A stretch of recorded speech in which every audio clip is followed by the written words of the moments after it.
മോചനം നൽകണമേ എന്ന് പ്രാർത്ഥിക്കുന്നു. ആന്തരിക ബോധ്യങ്ങൾ നൽകണമേ എന്ന് പ്രാർത്ഥിക്കുന്നു. ഹല്ലേലൂയ. യേശുവേ ആരാധന, മഹത്വം, ആരാധന, ആരാധന. ഹല്ലേലൂയ. യേശുവേ ഹല്ലേലൂയ. യേശുവേ ആരാധന, യേശുവേ ആരാധന. ഹല്ലേലൂയ. മഹത്വം, മഹത്വം, ആരാധന, ആരാധന. ഹല്ലേലൂയ. യേശുവേ നന്ദി. ആരാധന ആരാധന ആരാധന ആരാധന. സർവ്വരും എല്ലാവരും ചേർന്ന്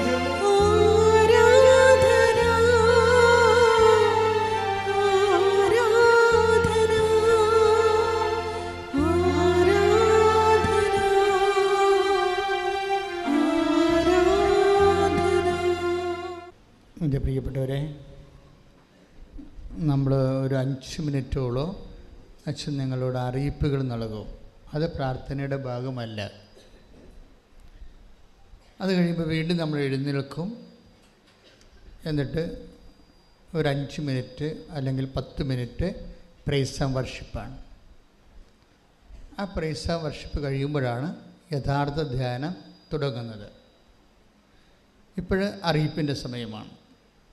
അറിയിപ്പ് നിങ്ങൾക്കറിയാം. എന്തുകൊണ്ടാണ് ഇപ്പോഴും അറിയിപ്പ് പറയാൻ കാരണം, നമുക്ക് അടുത്ത ശനിയാഴ്ച ഒക്ടോബർ 28 നമ്മുടെ ജീവിതത്തിലെ ഏറ്റവും വലിയൊരു സമയമാണ്.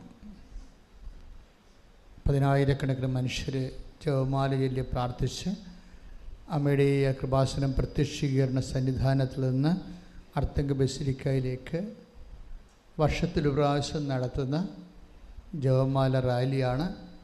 ആയിരക്കണക്കിന് മനുഷ്യരെ പ്രാർത്ഥിച്ച് ഒരുങ്ങിക്കൊണ്ടിരിക്കുകയാണ്. ഞങ്ങൾ ഇന്നലെ ഒരു മധ്യസ്ഥ പ്രാർത്ഥന റാലി നടത്തി. ഇവിടുന്ന് പ്രവർത്തകർ മാത്രം. കാര്യം പ്രവർത്തകർ എനിക്ക് കഴിഞ്ഞ പ്രാവശ്യം അമ്മ എന്നോട് പറഞ്ഞത് ഈ പള്ളിമണി പോലെയാണെന്ന് പറഞ്ഞ്. പള്ളിമണി എല്ലാവരും മണിയടിച്ച് പള്ളിയുടെ അകത്ത് കയറ്റും. മണി ഒരിക്കലും കയറത്തില്ല പള്ളി. അതുപോലെ പ്രവർത്തകർ എല്ലാവരും റാലിക്ക് വേണ്ട ഉപകാരങ്ങളൊക്കെ ചെയ്ത് അത് സംഘടിപ്പിച്ച് നടക്കും. അവർ റാലിയുടെ ഭാഗമല്ല. അതുകൊണ്ട് അവർക്ക് വേണ്ടി, പ്രവർത്തകർക്ക് വേണ്ടി മാത്രം 10-200 പേരുടെ ഒരു ജപമാല റാലി ഞങ്ങളിവിടെ ഇന്നലെ 3 മണി തൊട്ട് 3:30 തൊട്ട് 7:30 മണി വരെയാണ് അർത്തിങ്കിലെത്തി. എപ്പോഴും 7:30 മണിയായി നടന്ന് ജപമാല ചൊല്ലി അവിടെ എത്തി. നിങ്ങൾ ഈ റാലി പങ്കെടുക്കാൻ പോകുന്ന എല്ലാവരെയും ഞങ്ങൾ സമർപ്പിച്ചിട്ടുണ്ട്. കാര്യം ഒത്തിരിയേറെ പ്രതീക്ഷയോടുകൂടിയാണ് ആൾക്കാർ ജപമാല, മാതാവിൻ്റെ ജപമാല പ്രാർത്ഥിച്ച്. നമ്മുടേതെന്ന് പറയുമ്പോൾ ഒരു റിച്ച് റോസറി റാലിയാണ്. കാരണം 10,000-കണക്കിന് എല്ലാ നാനാ വിശ്വാസികൾ ഒരുമിച്ച് കൂടി പ്രാർത്ഥിക്കുന്നതാണ്. അപ്പോൾ സ്വാഭാവികമായിട്ടും എല്ലാവരുടെയും അപ്പന്മാരുടെ മക്കളൊക്കെ ലഹരിക്കൊക്കെ അടിപ്പെട്ടു പോകുന്ന കാരണം അവർക്ക് എവിടെ ചെന്ന് പറയണമെന്ന് അറിയാൻ പാടില്ല. അത്ര കണ്ടവർ വേദന അനുഭവിക്കുന്നുണ്ട്. ചില മക്കൾ ഡിപ്രഷനിലേക്ക് പോകുന്ന പലരും യൂത്തുകളും. അപ്പോൾ അതിനൊക്കെ പ്രത്യേകിച്ച് മരുന്നൊന്നുമില്ല.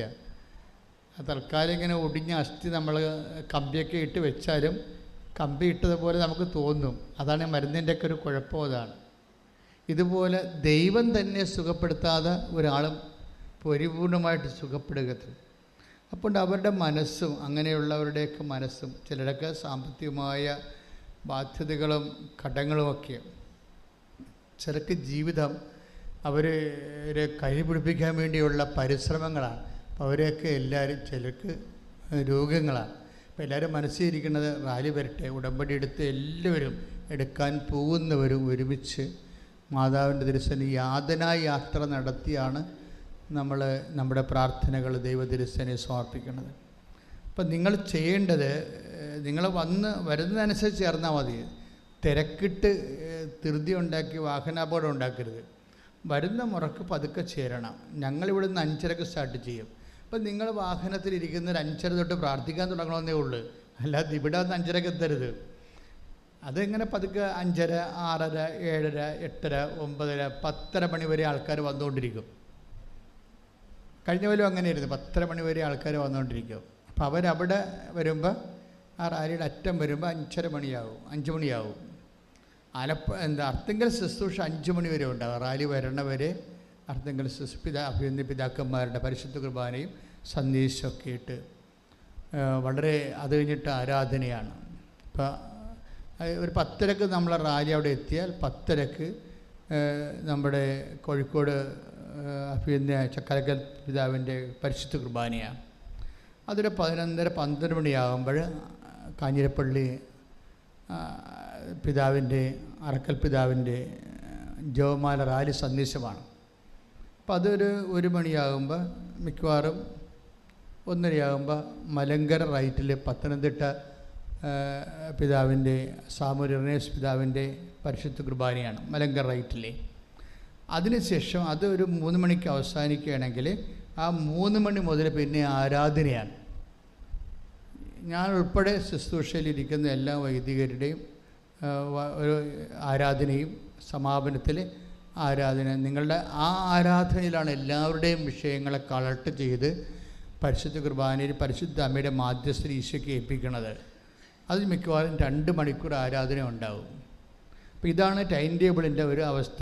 അപ്പോൾ അതനുസരിച്ചിട്ട് നിങ്ങൾക്കറിയാമല്ലോ, എല്ലാ ഡിപ്പോകളും ട്രാൻസ്പോർട്ട് ഡിപ്പോകളിൽ നിന്നും ബസ് ട്രാൻസ്പോർട്ട് ഡിപ്പാർട്ട്മെൻറ്റ് തന്നെ KSRTC തന്നെ റാലിക്ക് വേണ്ടി ബസ് അറേഞ്ച് ചെയ്തിട്ടുണ്ട്. 50 പേര് അനുസരിച്ച് എല്ലാ ഡിപ്പോയും കേരളത്തിൻ്റെ അറ്റം തൊട്ട് അറ്റം കാസർഗോഡ് വരെ, ട്രിവാൻഡ്രം മുതൽ കാസർഗോഡ് വരെ എല്ലാ ഡിപ്പോയിൽ നിന്നും ട്രാൻസ്പോർട്ട് ബസ്സുണ്ട്. റാലിക്ക് വേണ്ടി അവരെ തിരിച്ചു കൊണ്ടുപോവുകയും ചെയ്യും. അപ്പോൾ നിങ്ങൾ അവിടെ പോയി ബുക്ക് ചെയ്യണമെന്നേ ഉള്ളൂ. പിന്നെ പ്രൈവറ്റ് ആയിട്ട് വരുന്നവരെല്ലാവരും ആ പ്രാർത്ഥനയുടെ മൂഡിൽ വരണം. ജപമാല കയ്യിലെടുത്ത് പ്രാർത്ഥിച്ചുകൊണ്ട് വരണം. അപകടങ്ങളൊന്നും ഉണ്ടായില്ലാതെ സ്വസ്ഥവും സമാധാനവും സുരക്ഷിതവുമായി എത്തുകയും കണ്ണീരിട്ട് പ്രാർത്ഥിക്കുന്നവരുടെ എല്ലാ വിഷയത്തിൻ്റെ മേലും ദൈവിക തീരുമാനം എത്രയും വേഗം ഉണ്ടാകാൻ വേണ്ടി എല്ലാവർക്കും വേണ്ടി ഞങ്ങൾ തന്നെ നേരത്തെ പ്രാർത്ഥിച്ചിരിക്കുകയാണ്. അപ്പം അതുകൊണ്ട് സന്തോഷമായിരിക്കണം. ഒരു കുപ്പി വെള്ളവും ഇത്തിരി ഭക്ഷണമൊക്കെ കൈ കരുതണത് ബുദ്ധിപരമാണ്. ഞങ്ങളെ കരുതിയിട്ടുണ്ട് ഇവിടെ തീർച്ചയായിട്ടും. അല്ലാതെ തന്നെ നിങ്ങളുടെ കയ്യിലാണെങ്കിൽ റാലി മുറിഞ്ഞു പോകാതിരിക്കാനും ഇടയ്ക്ക് നിന്നൊക്കെ ഭക്ഷണം വാങ്ങിച്ച് കഴിച്ച് അവിടെ നിന്ന് പിന്നെ അത് അങ്ങനെ ഒരു സമയം നിങ്ങൾക്ക് നഷ്ടപ്പെട്ടു പോകാതിരിക്കാൻ വേണ്ടി ഒരു 4 മണിക്കൂർ യാത്രയേ ഉള്ളൂ. ആ 4 മണിക്കൂറിനുള്ളിൽ നമ്മൾ എത്തും അവിടെ. 4:30 കൂടി പോയാൽ 4:30 മണിക്കൂർ അത്രയും മാത്രമേ ഉള്ളൂ. അപ്പോൾ അതനുസരിച്ച് ഒന്ന് അറേഞ്ച് ചെയ്താൽ മതി.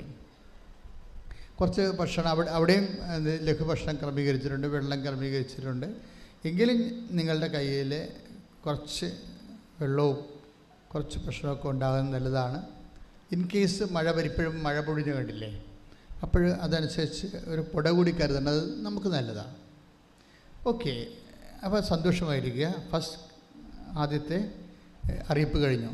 രണ്ടാമത്തെ അറിയിപ്പ്, അതായത് ഇപ്പോഴ് കൃപാസനത്തിൽ ഈ ഒക്ടോബർ മാസത്തിൽ ഒക്ടോബർ മാസം മാത്രമേ ഉള്ളൂ എന്ന് എനിക്കറിയത്തില്ല. അതായത് ഉടമ്പടി ഓപ്പണായിട്ട് ലൈവായിട്ട് ബ്രോഡ്കാസ്റ്റ് ചെയ്യുന്നുണ്ട്. അത് വലിയൊരു ഭാഗ്യമാണ്. 9:00 ഉടമ്പടി തുടങ്ങിക്കഴിഞ്ഞാൽ അപ്പം തന്നെ നിങ്ങൾ ലൈവായിട്ട് ഉടമ്പടി കാണിക്കും. അപ്പോൾ ആയിരക്കണക്കിന് നൂറുകണക്കിന് മനുഷ്യർ പ്രാർത്ഥിച്ച് ഉടമ്പടി എടുത്തുകൊണ്ടിരിക്കുമ്പോൾ ഉടമ്പടി എടുത്തിട്ടുള്ളവരും എടുക്കാൻ ഉദ്ദേശിക്കുന്നവരും പോകുന്നവരെല്ലാവരും അതിനോട് ചേർന്നിട്ട് നിങ്ങളുടെ നിയോഗങ്ങൾ ടൈപ്പ് ചെയ്ത്, നമ്മൾ ഉടമ്പടി വെച്ചിട്ടുള്ളതാണെങ്കിൽ പോലും ആ നിയോഗങ്ങൾ വീണ്ടും മാതാവിൻ്റെ തിരുസേന ടൈപ്പ് ചെയ്തുകൊണ്ട് ആ പ്രാർത്ഥനയുടെ ഭാഗമാക്കാനും, പിന്നെ പ്രയാസം ഇപ്പോൾ ഇന്നൊരു പ്രയാസം ഉണ്ടായി, അപ്പം നിങ്ങൾ കാത്തിരിക്കണം. നാളെ ഉടമ്പടി 9:00 ലൈവാകും. ആ ലൈവിൽ ഞാനിത് മാതാവിനോട് നേരിട്ട് പറയും. അപ്പോൾ ആ പ്രാർത്ഥനയുടെ 10,000 അനുഗ്രഹിക്കപ്പെടുന്ന ആ പ്രാർത്ഥനയുടെ കൂടെ നിങ്ങളുടെ വിഷയം ഏറ്റെടുത്ത് നിങ്ങൾക്ക് പ്രാർത്ഥനയുടെ ലിങ്കിൽ ഒരു സുരക്ഷിതത്വം കിട്ടി ആ പ്രാർത്ഥനയുടെ ചൈതന്യത്തിൽ പോകാൻ പറ്റും. അപ്പോൾ അത് നിങ്ങൾ യൂസ് ചെയ്യണം. എനിക്ക് അറിയിപ്പായിട്ട് തൽക്കാലം ഇത്രയും നിങ്ങളോട് പറയാനുള്ളൂ. ബാക്കിയുള്ളത് ചെറിയ അറിയിപ്പുകളാണ്, അത് അവസാനം പറഞ്ഞോളാം. ഇപ്പോൾ എല്ലാവരും എഴുന്നേറ്റ് നിൽക്കുക. ഇപ്പോൾ നമ്മൾ പ്രൈസ് ആൻഡ് വർഷിപ്പിലേക്ക് പോവുകയാണ്. ശ്രുതികട്ടെ. ഹല്ലേലൂയ ഹല്ലേലൂയ ഹല്ലേലൂയ ഹല്ലേലൂയ യേശുവേ നന്ദി, യേശുവേ ആരാധന. ഹല്ലേലൂയ ഹല്ലേലൂയ ആരാധന ആരാധന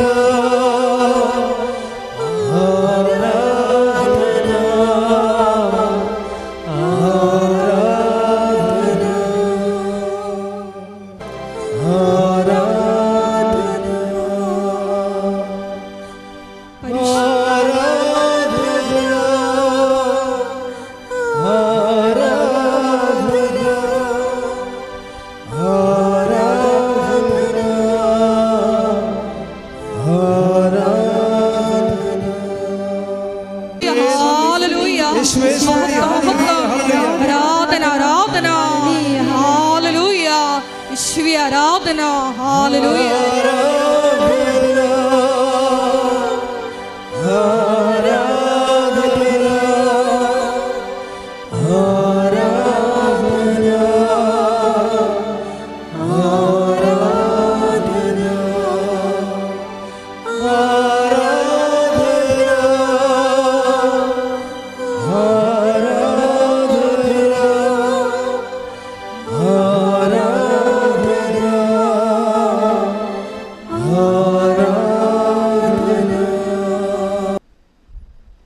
പരിശുദ്ധ പരമദിവ്യകാരുണ്യത്തിന് എന്നേരവും ആരാധനയും സ്തുതിയും പുകഴ്ചയും ഉണ്ടായിരിക്കട്ടെ. എൻ്റെ പ്രിയപ്പെട്ടവരെ, ഈ പ്രാവശ്യത്തെ സാക്ഷ്യത്തിലെ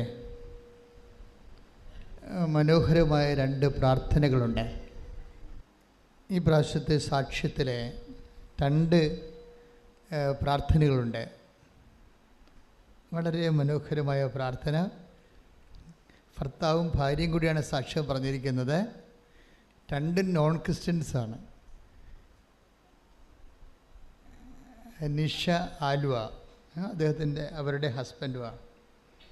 അവരുടെ എനിക്ക് ആ സാക്ഷ്യം കേട്ടപ്പോൾ എൻ്റെ മനസ്സിൽ വന്നത്, ഇവർ 2 പേരും പ്രാർത്ഥിക്കുന്ന പ്രാർത്ഥനയുടെ കണ്ടൻറ്റ് വൈസ് ഭയങ്കര റിച്ചാണ്.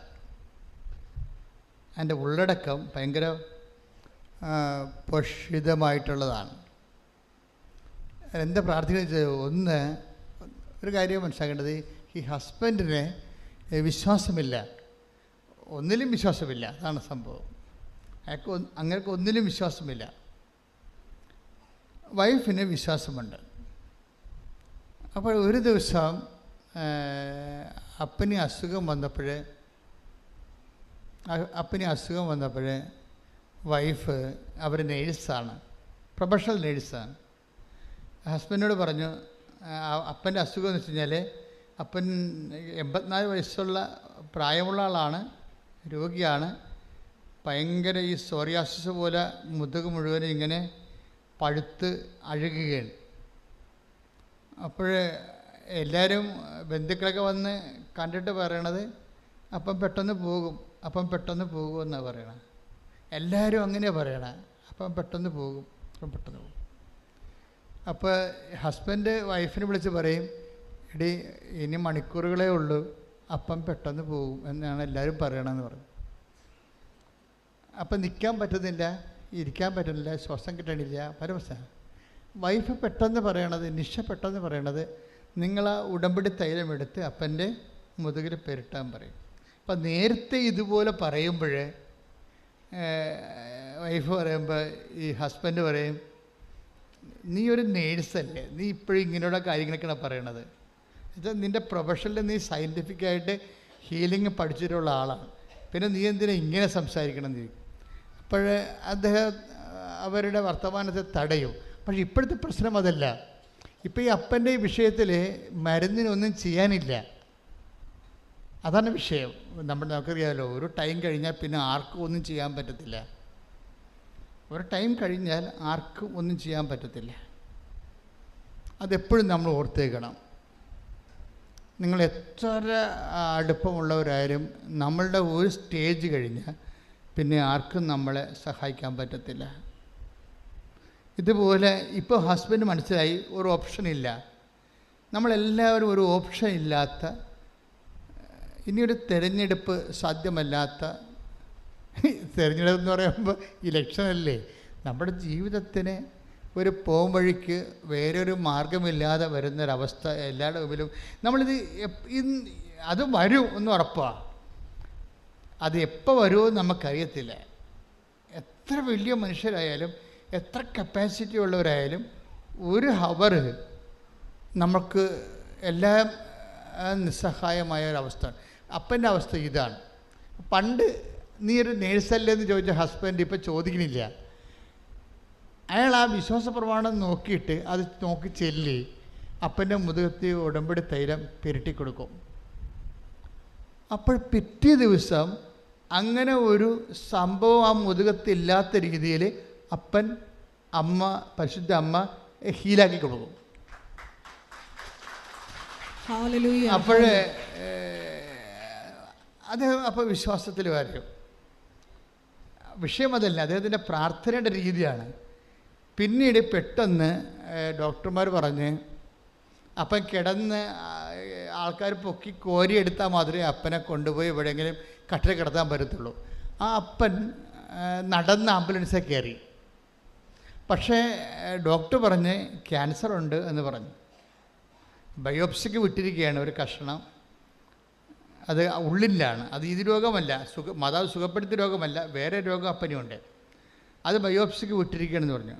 അതോടുകൂടി ഈ മനുഷ്യൻ വിറച്ചുപോയി. ഈ മനുഷ്യൻ നേരെ വന്ന് മാതാവിൻ്റെ അടുത്ത് ഇവിടെ നിന്ന് വെച്ച്, നിങ്ങൾക്കറിയാമല്ലോ കുറേ പേര് അങ്ങനെ കുറേ മനുഷ്യരുണ്ട്. രാവിലെ ഇങ്ങോട്ട് വരും, മാതാവിനെ നോക്കിക്കൊണ്ട് മണിക്കൂറോളം നിൽക്കും. അപ്പോൾ ഈ മനുഷ്യൻ ഇവിടെ വന്നിച്ചും മാതാവിനോട് പറയുന്നൊരു പ്രാർത്ഥന ഉണ്ട്. അതാണ് എൻ്റെ പോയിൻ്റ്. മനുഷ്യൻ, അമ്മേ, ഞങ്ങൾ രണ്ടുപേരും കൂടി ഒരുമിച്ച് പോകാൻ നേരത്താണ് ഇപ്പം അപ്പന് ഈ രോഗം വന്നത്. അപ്പം ഞങ്ങൾക്ക് പോകാതിരിക്കാൻ പറ്റത്തില്ല. അതുകൊണ്ട് അമ്മ ഇത് സുഖപ്പെടുത്തിയേ മതിയാകത്തുള്ളെന്ന് പറയും. എന്ന് വെച്ച് കഴിഞ്ഞാൽ അതൊരു കാർക്കശ്യം പോലെയാണ്. അദ്ദേഹം പറഞ്ഞിരിക്കുന്നത് ഇതാണ്, ഈ സമയത്ത് മാതാവേ ഈ സമയത്ത് പരീക്ഷിക്കരുത്. അതായത് അപ്പോൾ കുറച്ച് ടോൺ മാറി. എന്താണ്, അവരെല്ലാം ഒരുക്കി പോകാൻ നേരത്താണ് അപ്പന് ക്യാൻസർ ആണെന്ന് പറയണത്. അപ്പോൾ ആ മനുഷ്യൻ നേരെ വന്ന് മാതാവിനോട് പറഞ്ഞു, മാതാവേ ഈ സമയത്ത് പരീക്ഷിക്കരുത്. എന്താണ് പറയണത്, ഞങ്ങൾ പോകാൻ നിൽക്കുകയാണ്. അപ്പോൾ പ്രാർത്ഥനയുടെ ആ ഒരു കണ്ടൻറ്റ് വയസ്സ് കണ്ട എന്താണ് പറഞ്ഞത്, അയാൾ എന്താ പറഞ്ഞത്, മാതാവേ ഈ സമയത്ത് പരീക്ഷിക്കരുത്. നമ്മൾക്ക് ഇത്രയും ഇൻറ്റിമേറ്റായിട്ട് ട്രാൻസ്ഫർ ചെയ്യാൻ കഴിയണം. ഇതൊരു ഇൻറ്റിമസിയാണ്. ഇൻറ്റിമസി ഉള്ളവർക്ക്, അമിതമായ വിശ്വാസമുള്ളവർക്ക് വാരിക്കെട്ടി പ്രാർത്ഥിക്കേണ്ടി വരത്തില്ല. വല്ലതും പ്രാർത്ഥിച്ചാൽ മതി. ആ പ്രാർത്ഥന എപ്പോഴും നമ്മൾ ശ്രദ്ധിക്കേണ്ട ഒരു വിഷയം. ഇനി ഇദ്ദേഹത്തിൻ്റെ വൈഫ് നിഷയുടെ ഒരു പ്രാർത്ഥനയുണ്ട്. ആ പ്രാർത്ഥന എന്ന് പറയണത്, ഇവൾക്ക് സൗദി നേഴ്സാണ്. സൗദിയിൽ നിന്ന് ട്രാൻസ്ഫറായി വേറെ രാജ്യങ്ങളിലേക്ക് പോകാൻ വേണ്ടി ആൾ സ്വയം ടെർമിനേറ്റ് ചെയ്ത് പോകുന്നതാണ്. പക്ഷേ വിസ പ്രോസസ്സിങ്ങൊക്കെ ഭയങ്കര സ്ലോയാണ്. പല തരത്തിലുള്ള ഓരോ ഏടാകൂടങ്ങൾ വരികയാണ്. പക്ഷേ എന്നിട്ടും മാതാവ് ഈ നിഷയുടെ ഉടമ്പടി ഹോണർ ചെയ്തിട്ട് ഇവളെ പറയും, നിഷ പറയുന്നുണ്ട് ആ സാക്ഷ്യത്തിൽ, എനിക്ക് മനസ്സിലാവണില്ല, ആരോ എൻ്റെ കൂടെ നിന്ന് ഓരോ ഫയലും നീക്കണ പോലെ എനിക്ക് തോന്നണുണ്ടെന്ന്. അതിപ്പോൾ ഈ നിഷയുടെ മാത്രം ഹസ്ബൻഡല്ല, എക്സ്പീരിയൻസ് അല്ല. ഇപ്പോൾ എല്ലാ ദിവസങ്ങളിലും ആൾക്കാർ ഇത് പറയുന്നുണ്ട്, ആരോ എൻ്റെ കൂടെ ഉണ്ട്. ഉടമ്പടി എടുത്തപ്പോൾ തോന്നി ആരോ എൻ്റെ കൂടെയുണ്ട്. പ്രസൻസാണത്. ഈ പ്രസൻസ് സെൻസ് ചെയ്യുന്ന ആൾക്കാർ, അതുകൊണ്ടാണ് ഞാൻ നിങ്ങളോട് വിശുദ്ധിയോടെ ജീവിക്കണം. ചുമ്മാ ഞാൻ പറയണ പോലെ പോലും കെയർലെസ് വർത്തമാനങ്ങൾ പറയരുത്. ഞാനിങ്ങനെ കെയർലെസ് വർത്തമാനങ്ങൾ പറയില്ല. ചില സമയത്ത് നാടൻ വർത്തമാനങ്ങൾ പറയത്തില്ലേ. അപ്പം അത് എൻ്റെ മനസ്സ് ഈശോയ്ക്ക് അറിയാവുന്ന കാരണം എനിക്ക് പ്രശ്നമില്ല. നിങ്ങൾ നാടൻ വർത്തമാനം കയറി പറയരുത്. കാര്യം നിങ്ങളത് പറയാത്ത ആൾക്കാരാണ്. എന്നുവെച്ചാൽ അത് പറയുമ്പോൾ നിങ്ങൾക്ക് വെറുപ്പോ അതല്ലെങ്കിൽ വൈരാഗ്യമോ ഈർച്ചയോ നിരാശമോ അല്ലെങ്കിൽ നിരാശയോ ഒന്നും ഉണ്ടാകരുത്. എനിക്കതൊന്നും ഇല്ലാതെയാണ് ഞാൻ അത് പറയണത്. ആ നെഗറ്റീവ് ഫീലിങ്സ് ഇല്ലാതെയാണ് അത് അതുകൊണ്ടാണ്. എന്താ വെച്ചാൽ നമ്മൾ ഉടമ്പടി എടുക്കുമ്പോൾ വിശുദ്ധി പാലിക്കുന്നതിൻ്റെ കാരണങ്ങളൊന്ന് ഈ പ്രസൻസാണ്. എന്നുവെച്ചാൽ ദൈവത്തിൻ്റെ സാന്നിധ്യം. I will come with you wherever you go. നീ എവിടെ പോയാലും ഞാൻ നിന്റെ കൂടെ. അത് പ്രോമിസിലുള്ളതല്ലേ. ആ പ്രോമിസ് ദൈവം പാലിക്കും. അപ്പം ഞാനെന്താ നിങ്ങളോട് പറഞ്ഞു വെച്ച് കഴിഞ്ഞാൽ, നിങ്ങൾ ഈ പ്രസൻസ് ഉള്ളത് കാരണം കെയർലെസ്സായിട്ട് പോകരുത്. ദൈവത്തിൻ്റെ സാന്നിധ്യം കൂടെയുണ്ട്. അതാണ് നിഷ പറയണത്. എൻ്റെ ഓരോ ഫയലും കൂട്ടുകാർക്ക് ആർക്കും വരണില്ല. കൂട്ടുകാരുടെ ആരുടെ ഫയൽ ഇപ്പം തന്നെ നിഷ കഴിഞ്ഞ ദിവസം വേറെ ഒരു സാക്ഷ്യമുണ്ട്. ഒരു 22 വയസ്സുകാരൻ, എന്നാ അയാളുടെ പേര്, 22 വയസ്സേ ആ പയ്യൻസിനുള്ളത്. പക്ഷേ നല്ല ഒരു സാക്ഷ്യമാണ്. അത് 22 വയസ്സെന്ന് പറയുമ്പോൾ അവന് ജർമ്മനി പോകാനാണ്. അതായത് ജർമ്മനി പോകാൻ വേണ്ടി ആദർശിൻ്റെ സാക്ഷ്യം അത് നിങ്ങളൊന്ന് കേൾക്കണം കേട്ടോ. 22 വയസ്സേ പയ്യൻസിനുള്ളൂ. പക്ഷേ സൂപ്പർ സാക്ഷ്യം. അത് അവൻ പറഞ്ഞു, ഞാൻ കുടുംബ പ്രാർത്ഥനയ്ക്കൊന്നും പങ്കെടുക്കത്തില്ല, പള്ളിയിലൊന്നും പോകത്തില്ല, പോയാൽ തന്നെ അവസാനമേ കുർബാന എല്ലാം തീരാൻ നേരത്തെ ചെല്ലത്തുള്ളൂ. നീ കുർബാന എല്ലാം നേരെ കുടുംബ പ്രാർത്ഥനയ്ക്ക് പങ്കെടുക്കത്തില്ല.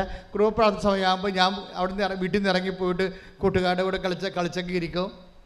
എന്നിട്ട് കുർബാന ഭക്ഷണ സമയത്ത് വരത്തുള്ളൂ. അങ്ങനെ എൻ്റെ ഒരു കെയർലെസ് ലൈഫായിരുന്നു. പക്ഷെ ഉടമ്പടി എടുത്ത് കഴിഞ്ഞപ്പോൾ ആരും എൻ്റെ കൂടെ ഉള്ളതുപോലെ എനിക്ക് തോന്നിയെന്ന്. അതാണ് ഇത് പ്രസൻസാണ്. ആരോ എൻ്റെ കൂടെ ഉള്ളത്. എന്നിട്ട് ഈ കൂട്ടുകാരുടെ എല്ലാം ഫയൽസൊന്നും ഓപ്പൺ ആകാതിരിക്കുമ്പോഴും അല്ലെങ്കിൽ അതിൻ്റെ പ്രൊസീഡിങ്സ് ബ്ലോക്ക് ആകുമ്പോഴും ഇവൻ്റെ പ്രൊസീഡിങ്സ് കറക്റ്റ് ചെയ്ത് പോകും. എക്സാമിന് ചെല്ലുമ്പോൾ രസമുണ്ട്. എക്സാം ചെല്ലുമ്പോൾ ഈ ജർമ്മൻ എക്സാമാണ്. ജർമ്മൻ എക്സാം പകുതി പറഞ്ഞപ്പോൾ തന്നെ വൈവ സ്പീക്കിങ്ങിന് പകുതി പറഞ്ഞപ്പോൾ തന്നെ എക്സാം ചെയ്യുന്ന ആൾ പറഞ്ഞ് എഴുന്നേറ്റ് പോയിക്കൊള്ളാൻ പറഞ്ഞു. എന്താ കാര്യം? എനിക്കൊരു കുന്തം അറിയത്തില്ലെന്ന് പറഞ്ഞു. അപ്പോൾ എഴുന്നേറ്റ് പോയിക്കൊള്ളാൻ പറഞ്ഞപ്പോൾ പിന്നെ ഞാൻ എഴുതി വെച്ച് അയാൾ നോക്കണമില്ല. അതായത് എഴുതിയ ആളിൻ്റെ എൻ്റെ അടുത്തിരുന്ന് എഴുതിയ ആളിൻ്റെ കണ്ടീഷണമാണ്. ഓരോ ഇൻഡാസവനതേ എൻ്റെ അടുത്തിരുന്ന് എഴുതിയ ആളിൻ്റെ കണ്ടീഷണമായത് കാരണം അവൻ്റെ അടുത്തിരുന്ന ഞാൻ എഴുതിയത്. അതുകൊണ്ട് എൻ്റെ പേപ്പറിനും നോക്കിയില്ല, വൈറസ് കയറുമെന്നും പറഞ്ഞുകൊണ്ട് അയാൾ എൻ്റെ പേപ്പറും നോക്കിയില്ല. അപ്പോൾ ഞാനിവിടുത്തെ എൻ്റെ വൈവയും പോയി, എൻ്റെ റൈറ്റിങ്ങും പോയി. ഞാൻ പിന്നെ എന്നാ ചെയ്യാനാണ്? പക്ഷേ രാത്രിയായപ്പോൾ മെസ്സേജ് വന്നു, നീ പാസ്സായെന്ന്. ഹല്ലേലൂയ, ഹല്ലേലൂയ, ഹല്ലേലൂയ. നമ്മളെ വല്ലാതെ ഞെട്ടിച്ചുകൊണ്ടാണ് ഈ ഉടമ്പടി പോണത്. അപ്പോൾ ഈ 22 വയസ്സുകാരൻ, പള്ളി കയറാത്തവൻ, കുടുംബ പ്രാർത്ഥനയ്ക്ക് ഇറങ്ങിപ്പോകുന്നവൻ എങ്ങനെയാണ് ദൈവം അവൻ്റെ ഒരു വിഷയത്തിൽ ഇടപെടണത്? എന്നിട്ട് ഇപ്പോൾ അവൻ പറയാണ്, ഞാൻ എൻ്റെ ഉടമ്പടിയല്ല എൻ്റെ ജീവിത പ്രശ്നമല്ല പ്രശ്നം, ഏറ്റവും വലുത് ഉടമ്പടി എന്നെ ദൈവത്തോട് അടുപ്പിച്ചെന്നാണ് പറയണം. ഉടമ്പടി എന്നെ ദൈവത്തോട് അടുപ്പിച്ചു. ഞാൻ എന്താ ഇപ്പം നിങ്ങളോട് പറയണമെന്ന് വെച്ച് കഴിഞ്ഞാൽ, നിങ്ങൾ കുറച്ചുകൂടി ദൈവത്തോട് അടുക്കണം. കാര്യം ഉടമ്പടിയുടെ കൊണ്ട് ഉദ്ദേശിക്കുന്നത് ജീവിത പ്രശ്നമാണെങ്കിൽ അത് പ്രശ്നത്തെ ബേസ് ചെയ്താണ് ഉടമ്പടിയിൽ നിങ്ങൾ ചരിക്കണമെങ്കിൽ അത് മാർക്ക് കുറയാൻ സാധ്യതയുണ്ട്. എൻ്റെ ഒരു നിർദ്ദേശം, ഒരു പ്രശ്നവും ഇല്ലാത്തപ്പോൾ മനുഷ്യനെ ഉടമ്പടി എടുക്കുമെന്നാണ്. ഉടമ്പടി എടുക്കാൻ വേണ്ടി പ്രശ്നം ഉണ്ടാകാൻ കാത്തിരിക്കരുത്. അച്ഛൻ പറഞ്ഞ മനസ്സിലായ? ഇത് വളരെ സീരിയസ് വിഷയമാണ്. ഉടമ്പടി എടുക്കാൻ വേണ്ടി പ്രശ്നം ഉണ്ടാകാൻ കാത്തിരിക്കരുത്. ഞങ്ങൾക്കൊരു പ്രശ്നമില്ല, ഞങ്ങൾ പിന്നെ ഇതിനെ ഉടമ്പടി എടുക്കണേ എന്ന് ചോദിക്കൂ. പ്രശ്നമുള്ളവരൊക്കെ അപ്പോൾ എടുക്ക്, ഞങ്ങൾക്കൊരു പ്രശ്നമില്ലെന്ന് പറയും. പക്ഷെ പ്രോബ്ലം എന്ന് വെച്ച് കഴിഞ്ഞാൽ ഒരു പ്രശ്നവും ഇല്ലാത്തവരാണ് ഉടമ്പടി എടുക്കേണ്ടത് ആദ്യം. അതെന്താണെന്ന് ചോദിച്ചു കഴിഞ്ഞാൽ, പ്രശ്നം ഉണ്ടാകുമ്പോൾ ഇപ്പം നിഷ എന്താണ് അമ്മയോട് പറയണത്? അമ്മേ, നിഷയുടെ ഒരു പ്രാർത്ഥനയുണ്ട്. എന്താണ്? അമ്മേ, എന്നെ നീ ഇവിടം വരെ കൊണ്ടുവന്ന നീയാണ്, ഐ നോ ഇറ്റ്. ഇപ്പം ഞാൻ തകർന്നിരിക്കുകയാണ്, എൻ്റെ റിജക്റ്റാകാൻ പോകുന്നു, പണവും എൻ്റെ കയ്യിലില്ല, എന്നെ അവിടെ എത്തിക്കേണ്ട ചുമതല നിൻ്റെതാണ്. ഓ, എന്നാ രസമുള്ള പ്രാർത്ഥനയാണ്. എന്നെ ഇവിടം വരെ കൊണ്ടുവന്ന നീയാണ്, പക്ഷെ ഞാനിപ്പോൾ ഫ്ലോപ്പിലാണ്.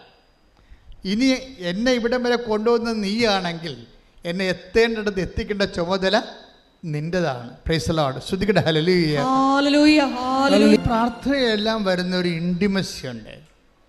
ഇതാണ് എൻ്റെ പ്രാർത്ഥനയുടെ ഇന്ധനം അല്ലെങ്കിൽ ടെഷർ എന്ന് പറയുന്നത്. ഇൻറ്റിമസി എന്ന് പറഞ്ഞാൽ ആത്മബന്ധം. അതുകൊണ്ടാണ് ഞാൻ പറയണത്, ആ ഉടമ്പടിയുടെ ലക്ഷ്യം പ്രശ്നത്തെ പരിഹരിക്കുകയല്ല. അത് പ്രശ്നത്തെ ഈസിയായിട്ട് പരിഹരിക്കും, അതല്ല പ്രശ്നം. മുഖ്യ ലക്ഷ്യം, ഉടമ്പടിയുടെ ലക്ഷ്യം, ഇറ്റ് ഈസ് ബൈലാറ്ററൽ എഗ്രിമെൻറ്റ്. നീയും നിൻ്റെ ദൈവവും തമ്മിൽ ജീവിതത്തിൽ ഒരു കാഷ്വൽ റിലേഷനല്ല, വിശ്വാസ സംബന്ധമായ ഒരു റിലേഷൻസ് അല്ല ഉള്ളത്. ഒരു പെർട്ടിക്കുലർ ആൻഡ് പേഴ്സണൽ റിലേഷനാണ് ഉടമ്പടിയിൽ. ഒരു വിശിഷ്യ പെർട്ടിക്കുലറായിട്ടുള്ള വ്യക്തിപരമായ പേഴ്സണലായിട്ടുള്ള റിലേഷൻ്റെ ഏറ്റവും ഇന്ന് നിലവിലുള്ള നമുക്ക് ലഭ്യമായ ഏറ്റവും വലിയ പോംവഴിയാണ് ഉടമ്പടി. പ്രാർത്ഥിക്കുക, കർത്താവ് ദൈവമേ, കർത്താവായ ദൈവമേ, മരിയൻ ഉടമ്പടി എന്നുള്ള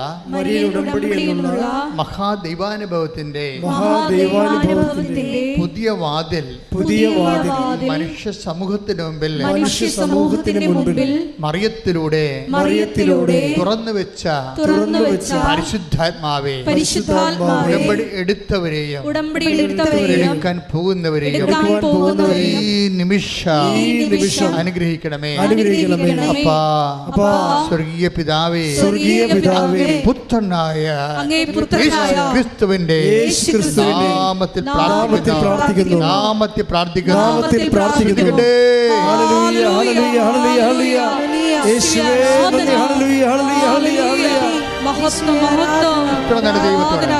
ശുദ്ധ പരമ ദിവ്യകാരുണ്യത്തിന്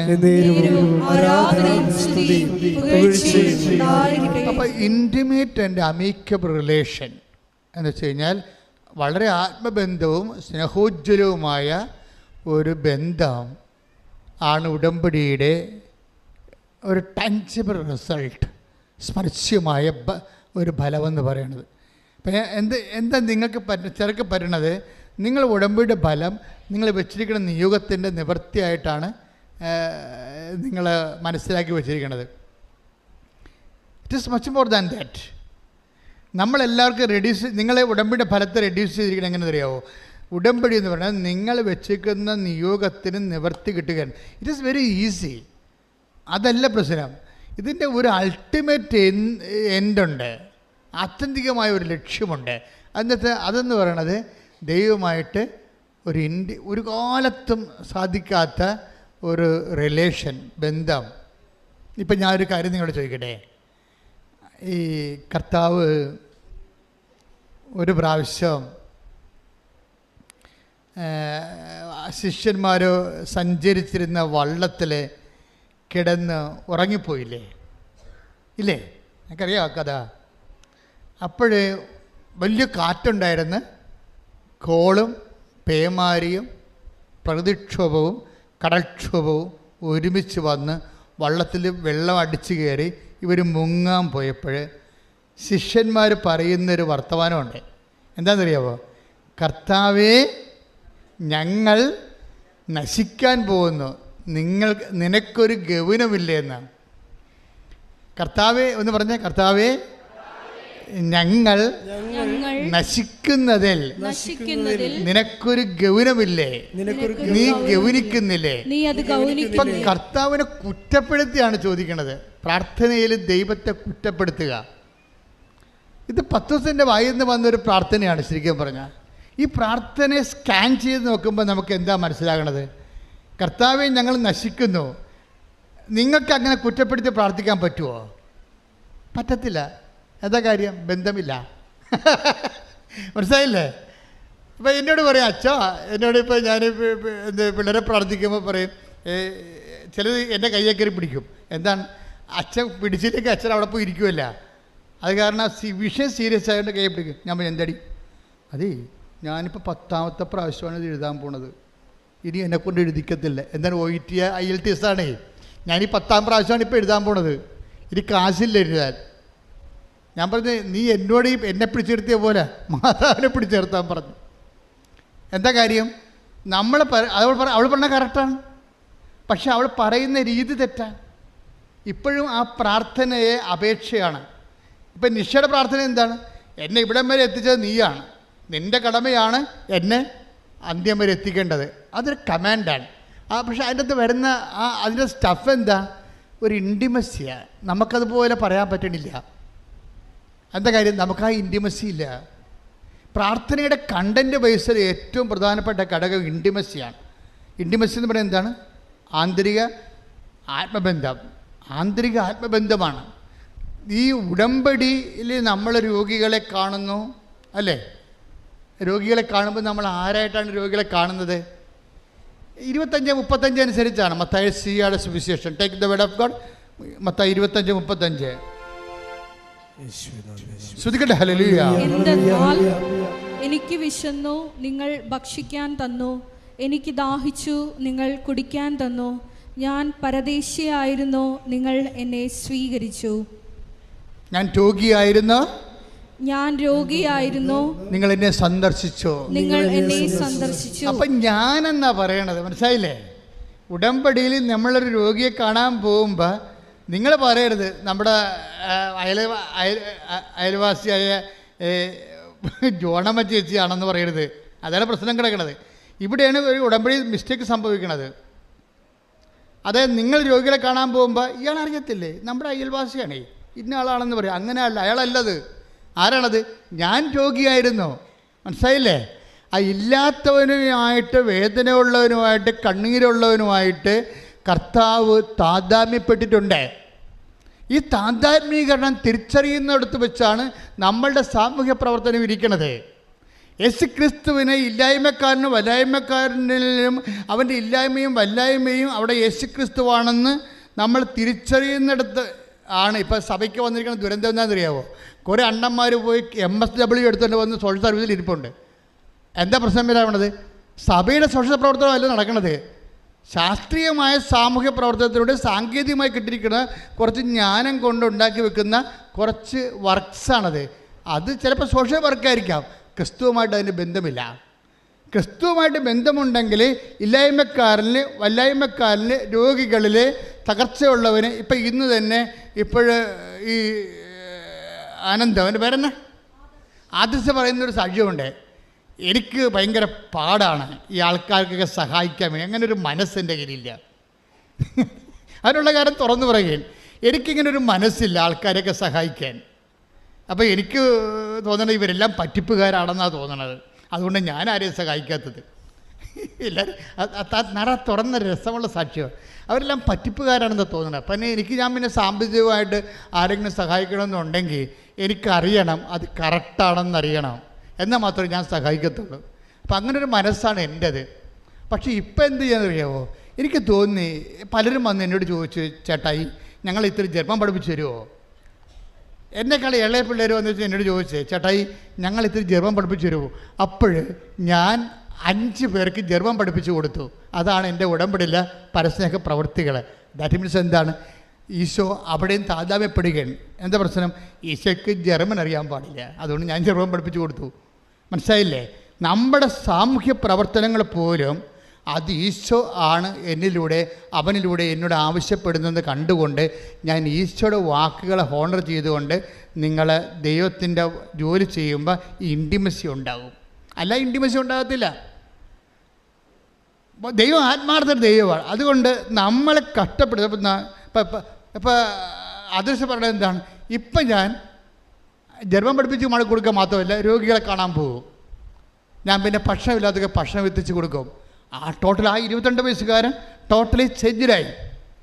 22 വയസ്സുകാരന് ഒരൊറ്റ ഉടമ്പടി കൊണ്ട് ഇത്രയും ചേഞ്ച് ചെയ്യാൻ പറ്റുമെങ്കിൽ ഉടമ്പടിയേക്കാൾ നല്ലൊരു സംവിധാനം ഇപ്പം ഇല്ലെന്നല്ല എൻ്റെ അർത്ഥം. കൈയിടിച്ച് കർത്താവ് ഡെലിവറി ചെയ്യുക.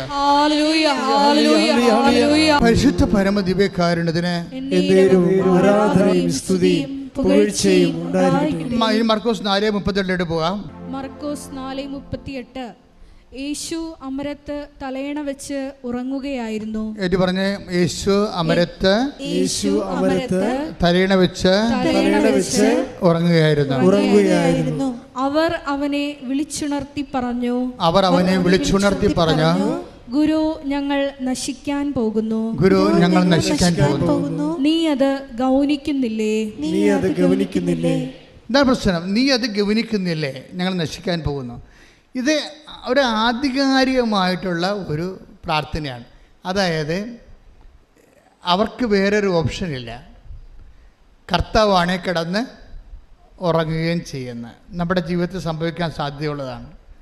ഇങ്ങനെ ദൈവത്തിൻ്റെ ഉത്തരം കിട്ടാതിരിക്കുകയും പ്രശ്നങ്ങൾ നമ്മളെ വേട്ടയാടുകയും ചെയ്യുന്ന സമയത്ത്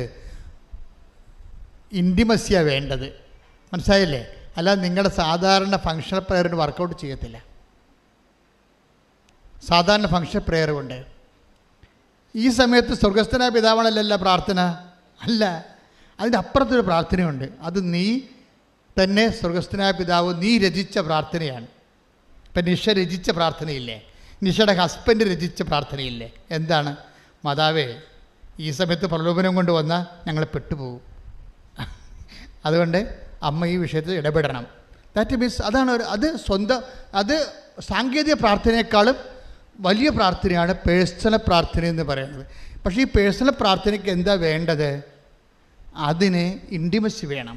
ഈ അപ്പോസ്തലന്മാർ ഈശോയെ കുറ്റപ്പെടുത്തുന്നത് എന്താണ്? ഞങ്ങൾ നശിക്കാൻ പോകുന്നു. അപ്പം എന്താ, നീ അത് ഗൗനിക്കുന്നില്ലേ? അതൊരു കുറ്റപ്പെടുത്തലാണ്.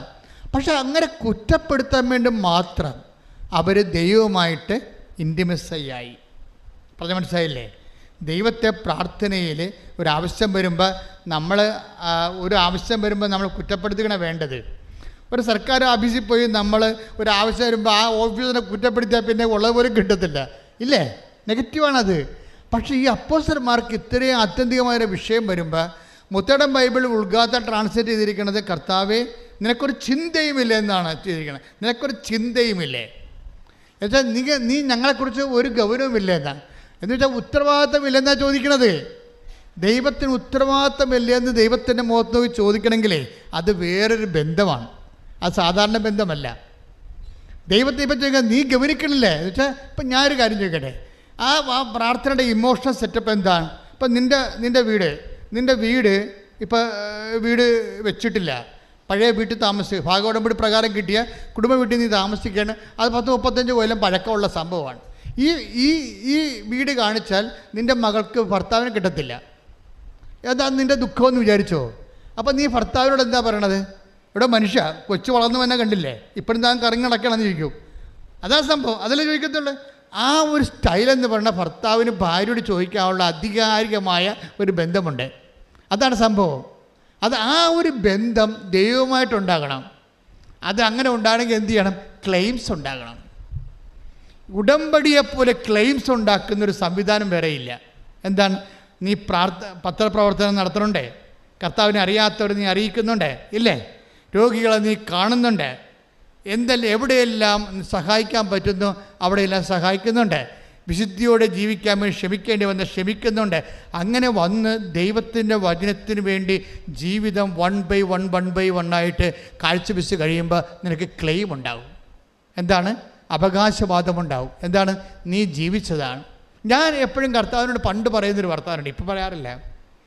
എന്താ വെച്ചാൽ ഞാൻ എപ്പോഴും എൻ്റെ കയ്യിൽ വരുന്ന ആൾ എൻ്റെ കൈപ്പിടി കൊതുകുകളെന്ന് തോന്നിക്കഴിഞ്ഞാൽ ഞാൻ ഉടനെ കർത്താവിനോട് പറയുന്ന ഒരു വാക്കാണ്, കർത്താവ് 4 വയസ്സ് മുതൽ എൻ്റെ അപ്പൻ നീയാണ് ദൈവമെന്ന് എന്നെ കാണിച്ച കാലം മുതൽ ഇന്ന് വരെ 60 കൊല്ലത്തോളം ജീവിക്കുമ്പോൾ ഞാൻ ഇന്ന് വരെ നീയല്ലാതെ വേറെ ഒരു ദൈവത്തിൻ്റെ മുമ്പിൽ ഞാൻ എൻ്റെ തല കുനിച്ചിട്ടില്ല. It's over, clear. അത് നീ ഓർക്കണമെന്ന് പറയും. അത് ക്രെഡിബിലിറ്റിയാണ്. Claim and credibility. നമ്മൾ ജീവിച്ച വിശ്വാസത്തിൻ്റെ ഒരു ക്രെഡിബിലിറ്റി ഉണ്ട്. അത് നമുക്ക് നൽകിയിട്ടുള്ള ഒരു ക്ലെയിമുണ്ട്, അവകാശവാദമുണ്ട്. ഇൻറ്റിമസി വരണത് ഈ അവകാശവാദത്തിൽ നിന്നാണ് വരണത്. അതിൽ നിനക്ക് ഡിപ്പോസിറ്റ് ഉണ്ടാകണം ദൈവതിരുസന്നിധിയിൽ. ഉടമ്പടി നിന്നെ നല്ല നിക്ഷേപമുള്ള നല്ല ആധ്യാത്മിക ആസ്തി ഭദ്രതയുള്ള വ്യക്തിയായി ഉയർത്തും. കൈയിടിച്ച് കർത്താവ് ഈശോയുടെ ബൈ നേച്ചർ പഠിക്കണം നല്ലതായിരിക്കും. ഈശോയുമായിട്ടല്ല നിങ്ങൾ ഡീൽ ചെയ്യണത്. മാതാവ് അതിനുള്ള മരിയനതൊരു മാർഗമാണ് കേട്ടോ. ലക്ഷ്യമാരാണ്? ക്രിസ്തുവാണ്. അപ്പോൾ ഈശോയുമായിട്ട് ഡീൽ ചെയ്യണമെങ്കിൽ ഈശോയുടെ സ്പെഷ്യൽ നേച്ചർ നമ്മൾ പഠിക്കിട്ടിരിക്കണം. അത് ഇതുപോലെ ഉത്തരം തരാത്ത നേച്ചർ, ഉത്തരം തരുന്ന നേച്ചറല്ല. ഉത്തരം തരുന്ന നേച്ചറുണ്ട്. ഈശോയുടെ ഉള്ളിൽ, പ്രകൃതത്തിൽ, സ്വഭാവത്തിൽ ഫ്ലാറ്റായിട്ട് ഉത്തരം കൊടുക്കാത്ത സ്വഭാവമുണ്ട്. അത് നമ്മൾ അറിയണം. പ്രത്യേകിച്ച് നിർണായകമായ സമയത്ത് ഉത്തരം തരത്തില്ല. അതറിയണമെന്നുണ്ടെങ്കിൽ മർക്കോസിൻ്റെ 6:48 വായിച്ച്. മർക്കോസ് 6:48 ശ്രുതികടെ ഹല്ലേലൂയ ഹല്ലേലൂയ ഹല്ലേലൂയ യേശുവേ ഹല്ലേലൂയ. മർക്കോസ് 6:48 അവർ വഞ്ചി തുഴഞ്ഞ് അവശരായി എന്ന് അവൻ മനസ്സിലാക്കി. ഒന്ന് പറഞ്ഞേ, അവർ വഞ്ചി തുഴഞ്ഞ് അവശരായി. തീർന്നില്ലേ? ഇപ്പം 3 പുതുക്കി അവശരായ ആൾക്കാരുണ്ട്. ഉടമ്പടി 3 പുതുക്കിയിട്ട് ഉടമ്പടി അവിടെ, അതായത് 3 പുതുക്കണ പേപ്പർ കാണിക്കുമ്പോൾ തന്നെ അവിടെ നിന്ന് ചീട്ട് തരും. കാരണം നിങ്ങളുടെ കാര്യം പറയുമ്പോൾ നിങ്ങളുടെ വിഷയം അത്ര സീരിയസ് അല്ലെങ്കിൽ പോലും അവർ ചീട്ട് തരും. എന്താ കാര്യം? 3 പുതുക്കിയിട്ട് കുറേ കാര്യം നടന്നു കാണുവേ. അപ്പം നടക്കാത്ത ചില കാര്യങ്ങളുണ്ടെങ്കിൽ അവിടെ നിങ്ങളുടെ ആ ഉടമ്പടി ഗ്രേഡ് നമ്മളല്ലേ ഇവിടെ നിന്ന് ഇഷ്യൂ ചെയ്തിരിക്കണത്. അപ്പം നമ്മൾ തന്നെ അത് ഹോണർ ചെയ്തില്ലേ പറ്റത്തില്ലല്ലോ. അതുകൊണ്ട് ആ 3 പുതുക്കുകയാണെന്ന് കണ്ടുകയാണെങ്കിൽ ആ ചീട്ട് തരും.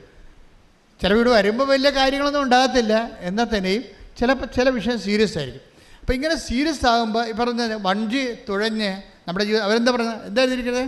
അവരെ മർക്കോസ് 6:48 അവർ വഞ്ചി തുഴഞ്ഞ് അവശരായി എന്ന് അവൻ മനസ്സിലാക്കി. Price the Lord. ആരാ മനസ്സിലാക്കിയത്? അപ്പം മനസ്സിലാകാതിരിക്കുന്ന അവസ്ഥ ഒന്നും ഇല്ല. മനസ്സിലായില്ലേ? ഒന്ന് പറഞ്ഞേ, അവർ വഞ്ചി തുഴഞ്ഞ് അവശരായെന്ന് അവൻ മനസ്സിലാക്കി. അപ്പം നിങ്ങളെ പരീക്ഷ എഴുതി അവശരായെന്ന് അവൻ മനസ്സിലാക്കി. അവൻ മനസ്സിലാക്കുന്നുണ്ട് നിൻ്റെ അവശത. നിനക്ക് ജപ്തി നടപടിയായിട്ട് നീ അവശതയായിട്ടിരിക്കുകയാണ്. നിനക്ക് ബാങ്കുകാർ പോലും സിവിൽ പോയിൻറ്റ്സ് ഇല്ലാത്ത കാരണം നിനക്ക് ലോൺ തരുന്നില്ലെന്ന് അവൻ മനസ്സിലാക്കി. നിൻ്റെ മകൾക്ക് 38 വയസ്സ് ഉണ്ടായിട്ട് കെട്ടാൻ പറ്റണില്ലെന്ന് അവൻ മനസ്സിലാക്കി.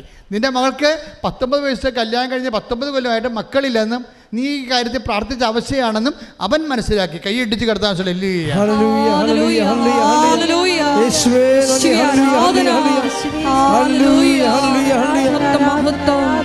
എന്താണ് കാരണം? എന്താണ്? കാറ്റ് പ്രതികൂലം. അപ്പം നമ്മുടെ ജീവിതത്തിൽ അങ്ങനെയാണ്, കാറ്റ് പ്രതികൂലമാകും ചില സമയത്ത്.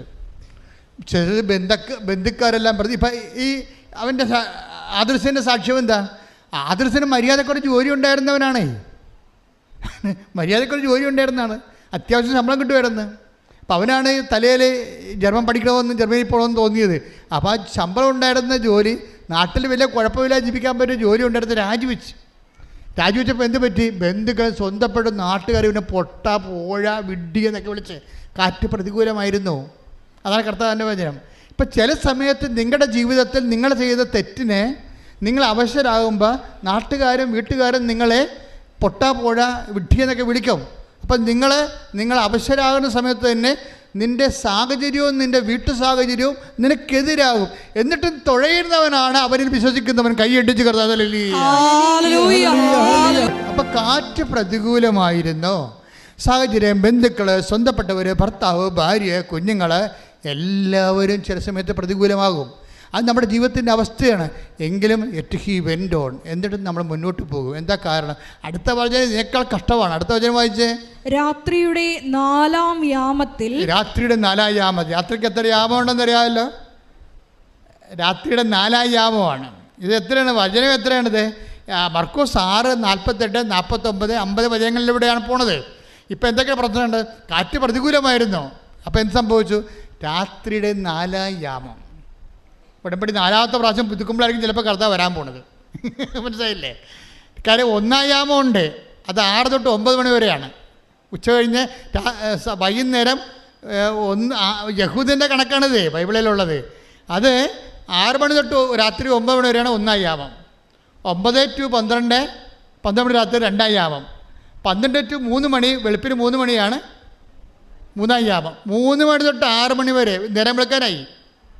3 മണി തൊട്ട് 6 മണി വരെ. രാത്രിയുടെ 4-ാം യാമത്തിൽ ഓർക്കുക, കർത്താവിൻ്റെ സ്വഭാവം പഠിക്കുക. 1-ാം യാമത്തിൽ വന്നില്ലെങ്കിൽ വരികത്തില്ലെന്ന് ചിന്തിക്കരുത്, അത് അല്പക്രിസ്ത്യാനിയാണ്. 2-ാം യാമത്തിൽ അവന് ഉത്തരം തന്നില്ലെങ്കിൽ അവൻ വരത്തില്ലെന്ന് ചിന്തിക്കരുത്, അത് നീ അവിശ്വാസിയാണ്. 3-ാം യാമത്തിൽ അവൻ വന്നില്ലെങ്കിൽ നീ അവൻ വരത്തില്ല ചിന്തിക്കരുത്. അങ്ങനെ എന്ത് കഴിഞ്ഞാൽ ദൈവം നിന്നെ മനുഷ്യനായിട്ട് പോലും കരുതത്തില്ല. എന്താ കാരണം? 4-ാം യാമത്തിലും അവൻ വരാൻ സാധ്യതയുണ്ട്. കാര്യം അവൻ നിനക്ക് വേണ്ടി വില കൊടുത്ത് നിന്നെ വീണ്ടെടുത്ത ദൈവമാണ്. ശ്രദ്ധിക്കട്ടെ. വിശുദ്ധ പരമ ദിവ്യകാരുണ്യത്തിന് 48, 49, 50. അടുത്ത വചനം വായിച്ചേ. രാത്രിയുടെ 4-ാം യാമത്തിൽ അവൻ കടലിനു മീതെ നടന്ന് അവരുടെ അടുത്തെത്തി അവരെ കടന്നു പോകാൻ ഭാവിച്ചു. ഇതാണ് പ്രശ്നം. രാത്രി 4-ാം യാമത്തിൽ അവൻ നേരെ വന്ന് വള്ളത്തിൽ കയറിയതല്ല ചെയ്യുന്നത്. രാത്രി 4-ാം യാമത്തിൽ അവൻ കടലിൻ്റെ മീതെ നടന്നു വന്നു. നിന്റെ ദൈവം ഏത് കടലിൻ്റെ മീതെയും കാറ്റിൻ്റെ മീതെയും അവൻ നടന്നു വന്ന് നിന്റെ വീണ്ടെടുപ്പ് നടത്തും. ശ്രദ്ധിക്കട്ടെ. പരമ ദിവ്യകാരുണ്യത്തിന്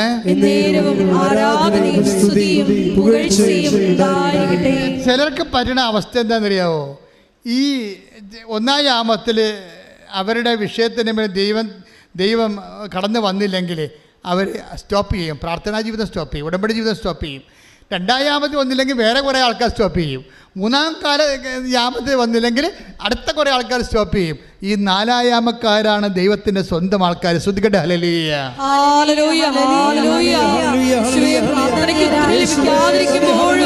ദൈവസ്നേഹത്തോടെ മുന്നേറുവാൻ, യേശുവിനെ ലക്ഷ്യമാക്കി മുന്നേറുവാൻ ഞങ്ങളെ അഭിഷേകം ചെയ്യണമേ. ഹല്ലേലൂയ.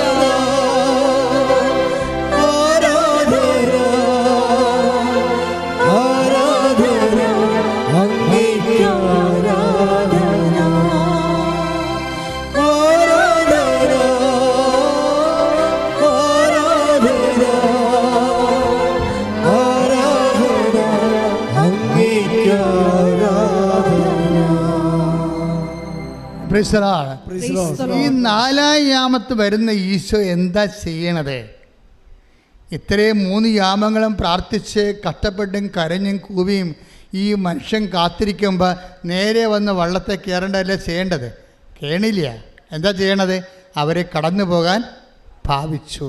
ഈ കടന്നു പോകാൻ ഭാവിക്കുന്ന കർത്താവിനെ നിങ്ങൾ തിരിച്ചറിയണം. എന്തിനാണ് ഇങ്ങനെ കടന്നു പോകാൻ പ്രാർത്ഥിക്കണത്?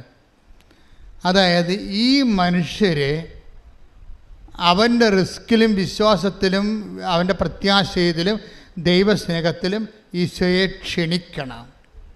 ഈ ഭാവിക്കുന്ന കർത്താവിനെ നമ്മൾ സാധാരണ ക്ഷണം കൊണ്ട് ഒക്കത്തില്ലെന്ന് ഉറപ്പായി. എന്താ കാര്യം വെച്ചാൽ നമ്മുടെ വിശ്വാസവും ഇപ്പം അപ്പോസ്തലന്മാർ എന്താ പറയുക? ഗുരു, ആ ഉറക്കം എന്തായിരുന്നു? അതൊരു ഭാവിക്കലായിരുന്നു ഇല്ലേ? 4:38 മർക്കോസ് പറഞ്ഞില്ലേ, അവൻ വള്ളത്തിൻ്റെ തോണി കിടന്ന് ഉറങ്ങിയപ്പോൾ കൊടുങ്കാറ്റ് വന്ന് കടക്ഷോഭം ഉണ്ടായി. വള്ളം ഇങ്ങനെ ഈ തിരമാലകളിട്ട് അമ്മാനമാടുകയാണ്. അമ്മാനമാടുന്നൊരു വള്ളത്തിൽ കിടന്ന് ഉറങ്ങാൻ വല്ലവർക്കും പറ്റുമോ? ശ്രാങ്കമാർക്ക് പോലും പറ്റത്തില്ല, പരിചയമുള്ള. അതാറ്റി മീൻസ്. അപ്പോൾ എന്നിട്ടും കർത്താവ് ഉറങ്ങിയെന്ന് പറയുമ്പോൾ അത് ഉറക്കമാണ്, അതൊരു ഭാവിക്കലാണെന്ന്. അത് പറഞ്ഞു തരണമെങ്കിൽ പരിശുദ്ധാത്മാവ് ഉണ്ടാകണം. നിൻ്റെ കൂടെ, നിൻ്റെ വീട്ടിൽ നിൻ്റെ കർത്താവുണ്ട്. അവൻ ഉറക്കം ഭാവിക്കണമെങ്കിൽ ദൈവവേദലെ നിൻ്റെ ഭാഗത്തുനിന്ന് ഇൻറ്റിമേറ്റ് ആയിട്ടുള്ള ഒരു വിളി ഉണ്ടാകണം. എന്താണ്? ഞങ്ങൾ നശിക്കുന്നു, അത് നിനക്ക് യാതൊരു ഗൗരവമില്ലേ? എൻ്റെ കർത്താവേ, ഞങ്ങൾ പോകാൻ ആഗ്രഹിച്ചപ്പോഴാണ് ഇപ്പോൾ അപ്പന് ക്യാൻസർ വന്നിരിക്കുന്നത്. അപ്പോൾ അതുകൊണ്ട് ഈ വിഷയത്തിൽ ഞങ്ങളെ പരീക്ഷിക്കരുത് എന്ന് പറയണമെങ്കിൽ ഒരു ബന്ധമുണ്ടാകണം. ഭാവിക്കുന്ന ഈശോയുടെ പണ്ട് മുതലേ ഉള്ളൊരു സ്വഭാവമാണ്. അതായത് നമ്മളുടെ കൂട്ടായ്മയിലേക്ക് കർത്താവ് കടന്നു വരണമെങ്കിൽ ഈ ഭാവിക്കൽ എന്ന് പറയുന്ന എന്താ സംഭവം? കടന്നു പോകാൻ ഭാവിക്കുക. അതിൻ്റെ അർത്ഥം എന്താ? ഉറങ്ങുന്നതായിട്ട് ഭാവിക്കുക.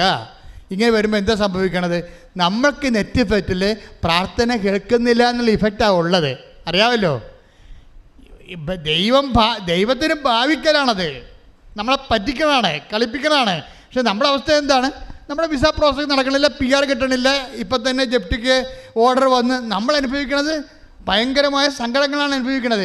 ഈ സങ്കട സമയത്തുള്ള ഭാവിക്കലിന് ദൈവത്തെ കക്ഷി ചേർക്കുന്നതിന് നിലവിലുള്ള നിൻ്റെ അശാരം പൂശാരം വിശ്വാസം പോരെന്നർത്ഥം, ആത്മബന്ധം ഉണ്ടാവണം നടത്താം. മനസ്സിലായില്ലേ? ഇതുകൊണ്ടാണ് ഉടമ്പടി ചെയ്യുമ്പോൾ അത് ഇത്തിരി മെനയായിട്ട് ചെയ്യണം, വൃത്തിയായിട്ട് ചെയ്യണം. ആക്കാനും വേണ്ടി ഓക്കാനിക്കണമെന്ന് അർത്ഥം. എൻ്റെ കർത്താവിന് വേണ്ടി ഞാൻ ഉടമ്പടി ചെയ്തു. അവൻ തന്നാലും തന്നില്ലേലും ഞാൻ കർത്താവിനോട് ഉടമ്പടിയായിട്ട് ജീവിക്കും. ശ്രദ്ധിക്കട്ടെ.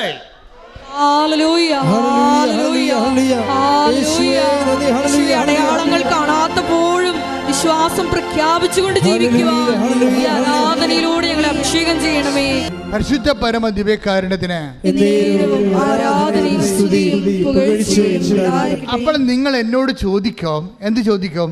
അച്ഛ, ഇത്രയും നാൾ കഷ്ടപ്പെട്ടതും വിശ്വസിച്ചതും പ്രാർത്ഥിച്ചതും വെറുതെയായോ? ഈ പ്രാർത്ഥനയും ഉടമ്പടി ഒന്നുമില്ലാത്ത ആൾക്കാരൊക്കെ എന്നെക്കാൾ മുമ്പേ ജോലി കിട്ടിയല്ലോ, അവർ കല്യാണം കഴിച്ചല്ലോ, അവർക്കെല്ലാം പിള്ളേരായല്ലോ, എനിക്ക് മാത്രം പിള്ളേരുമില്ല, കല്യാണമില്ല, വീടുമില്ല. അപ്പോൾ ഒരു കാര്യം നിങ്ങൾ മനസ്സിലാക്കണം. ഈ ജീവിതത്തിന് വേണ്ടി മാത്രമാണ് നിങ്ങൾ യേശുക്രിസ്തുവിൽ പ്രത്യാശ അർപ്പിച്ചെങ്കിലേ സകല മനുഷ്യരെക്കാൾ നിങ്ങൾ ഹതഭാഗ്യരാണ്. ഈ ജീവിതത്തിന് വേണ്ടി മാത്രമാണെങ്കിൽ നിങ്ങൾ കുട്ടിജാതന സേവ ചെയ്താലും മതി. കുട്ടിജാതന സേവയിൽ പിന്നെ നിത്യജീവനം ഇല്ലല്ലോ. Take the word of God. സ്തുതിക്കട്ടെ. ഹല്ലേലൂയ, ഹല്ലേലൂയ, ഹല്ലേലൂയ, ഹല്ലേലൂയ. യേശുവേ നന്ദി. ഹല്ലേലൂയ, ഹല്ലേലൂയ, ഹല്ലേലൂയ, ഹല്ലേലൂയ, ഹല്ലേലൂയ. ആരാധന, ആരാധന. ചേർന്ന് ആരാധന ആരാധന ആരാധന അങ്ങേക്ക് ആരാധന. ശക്തിയോട് ചേർന്ന് പാടാം. ആരാധന ആരാധന 15:19 ആരാധന അങ്ങേക്ക് ആരാധന. Praise the Lord. വായിച്ചേ. 1 Korinthos 15:19. ഈ വാക്ക് കറക്റ്റ് മനസ്സിൽ സൂക്ഷിക്കണം. ഒന്ന് പറഞ്ഞു. 1 കൊരിന്ത്യൻസ് 1 Korinthos 15:19. ഈ ജീവിതത്തിന് വേണ്ടി മാത്രം പറഞ്ഞേ. ഈ ജീവിതത്തിന് വേണ്ടി മാത്രം ക്രിസ്തുവിൽ പ്രത്യാശ വച്ചിട്ടുള്ളവരാണെങ്കിൽ നമ്മൾ എല്ലാ മനുഷ്യരെയും കാൾ നിർഭാഗ്യരാണ്. ഇപ്പം എൻ്റെ പ്രശ്നം വെച്ച് കഴിഞ്ഞാൽ ക്രിസ്തുവിൽ പ്രത്യാശ വെക്കുന്നവരെ ഇപ്പോൾ 1 യാമക്കാരുണ്ട്, 2 യാമക്കാരുണ്ട്, 3 യാമക്കാരുണ്ട്, 4 യാമക്കാരുണ്ട്. ആ 3 യാമത്തിലും ഭൗതിക നേട്ടം ഉണ്ടാകണില്ല. പ്രാർത്ഥന മാത്രം മിച്ചം, കഷ്ടപ്പാടും മിച്ചം, ഉറക്കമില്ലായ്മയും കഷ്ടപ്പാടും സംഘർഷവും മിച്ചം. അപ്പോൾ ഇത് എവിടെ കൊണ്ട് ദൈവം നീതിമാനാണെന്നല്ലേ നമ്മൾ പറയണത്. അപ്പോൾ പിന്നെ ഈ നമ്മൾ ഇത്രയും കഷ്ടപ്പെടാത്ത ആൾക്കാർ കാനഡയിൽ പോവുകയും കഷ്ടപ്പെട്ട നമ്മൾ കരക്ക് നിൽക്കുകയും ചെയ്യുമ്പോൾ അവസ്ഥ എന്തായിരിക്കും? അപ്പോൾ നിങ്ങൾ മനസ്സിലാക്കണം, ഈ നമ്മളുടെ ക്യാഷ് ആൻഡ് കൈൻഡായിട്ട് ഇപ്പോൾ റീഫണ്ടബിൾ അല്ലാത്ത എല്ലാ പ്രാർത്ഥനയ്ക്കും ലക്ഷ്യം ഈ ജീവിതം മാത്രമല്ല, നിത്യജീവിതം കൂടിയാണ്. കൈയടിച്ച് കർത്താവിനെ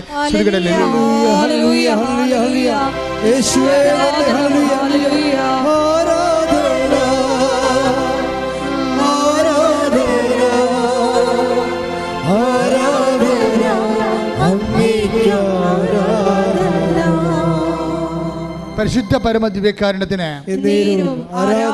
അപ്പോൾ എന്താ പ്രോബ്ലം എന്ന് വെച്ച് കഴിഞ്ഞാൽ, ഒരു spiritual life when we lead with Jesus Christ we must have A minimum prudence. അത് കർത്താവിൻ്റെ ഒരു തീരുമാനമാണ്. ഒരു ആധ്യാത്മിക ജീവിതം നിങ്ങൾ യേശു ക്രിസ്തുവുമായിട്ടാണ് ഉരുക്കഴിക്കാൻ ഉദ്ദേശിക്കുന്നുണ്ടെങ്കിൽ നിങ്ങൾക്കൊരു മിനിമം വിവേകമുണ്ടാകണം. കർത്താവ് എന്താ പറഞ്ഞത്? വിവേകമുള്ള കന്യകമാരും വിവേകമില്ലാത്ത കന്യകമാരും. And spiritual life is an intelligent life, not emotional life. നിൻ്റെ പ്രാർത്ഥനയ്ക്ക് നിൻ്റെ ഉത്തരം കിട്ടുന്നില്ലെങ്കിൽ, ഈ ജീവിതത്തിന് വേണ്ടി അത് മറുപടി തരുന്നില്ലെങ്കിൽ, ആ വിഷയത്തിന് അപ്പോൾ തരുന്നില്ലെങ്കിൽ, നീ ഉടനെ പറയണം, കർത്താവേ ഈ പ്രാർത്ഥനയ്ക്ക് ഈ ഘട്ടത്തിൽ നീ എനിക്ക് ഉത്തരം തന്നിട്ടില്ല. എൻ്റെ കടങ്ങൾ അങ്ങനെ നിൽക്കുന്നു, എൻ്റെ മകൾ വരുമാനമില്ലാതെ ജോലി വീട്ടിൽ നിൽക്കുന്നു, അവളുടെ കല്യാണം ഒത്തുവരണില്ല, ഈ ഘട്ടത്തിൽ നീ എനിക്ക് ഉത്തരം തന്നില്ല. എനിക്ക് പരാതിയില്ല, എനിക്ക് പരിഭവമില്ല. എന്താ കാര്യം? ഞാൻ ഈ ജീവിതത്തിന് വേണ്ടി മാത്രമല്ല നിന്നെ ആശ്രയം വെച്ചിരിക്കേണ്ടത്. അതുകൊണ്ട് ഈ ഘട്ടത്തിൽ എൻ്റെ വേദന, എൻ്റെ പ്രാർത്ഥനയ്ക്ക്, എൻ്റെ കോസിന് വേണ്ടി the cause V Zafar against my passions and sufferings, ഞാൻ എന്ത് ചെയ്യണം? അത് ഡെഡിക്കേറ്റ് ചെയ്യുന്നു. എന്തിനു വേണ്ടിയാണ്? എൻ്റെ നിത്യജീവന് വേണ്ടി, ക്രിസ്തുവിന് വേണ്ടി. നിങ്ങൾ കേൾക്കപ്പെടാത്ത എല്ലാ പ്രാർത്ഥനകളും, അത് കേൾക്കപ്പെടാത്തത് വരെ എന്തിനു വേണ്ടി കാഴ്ചവെക്കേണ്ടത്? ഈ ജീവിതത്തിന് വേണ്ടി മാത്രമല്ല, പിന്നെ എന്തിനാണ്? നിത്യജീവിതത്തിന് വേണ്ടി പ്രാർത്ഥിക്കുക. കർത്താവേ, സുവിശേഷത്തിന്റെ പൊരുളറിയാൻ പരിശുദ്ധാത്മാവിന്റെ വ്യാഖ്യാനം നൽകി ഞങ്ങളെ നിലനിർത്തുന്നതിന് നന്ദി പറയുന്നു. ഇന്ന് വരെ ഞാൻ ക്ലേശിക്കുന്ന പ്രാർത്ഥനയ്ക്ക് ഉത്തരം കിട്ടാത്ത ഓരോ വിഷയങ്ങളുള്ള വിശ്വാസമായി, നിന്നിലുള്ള പ്രത്യാശയായി, സർവോപരി ദൈവ സ്നേഹമായി ഞാൻ കാഴ്ചവെക്കുന്ന നിന്നോടൊത്തുള്ള എൻ്റെ നിത്യജീവിതത്തിനായി, നിന്നോടൊത്തുള്ള എൻ്റെ നിത്യജീവിതത്തിനായി ശ്രദ്ധിക്കട്ടെ.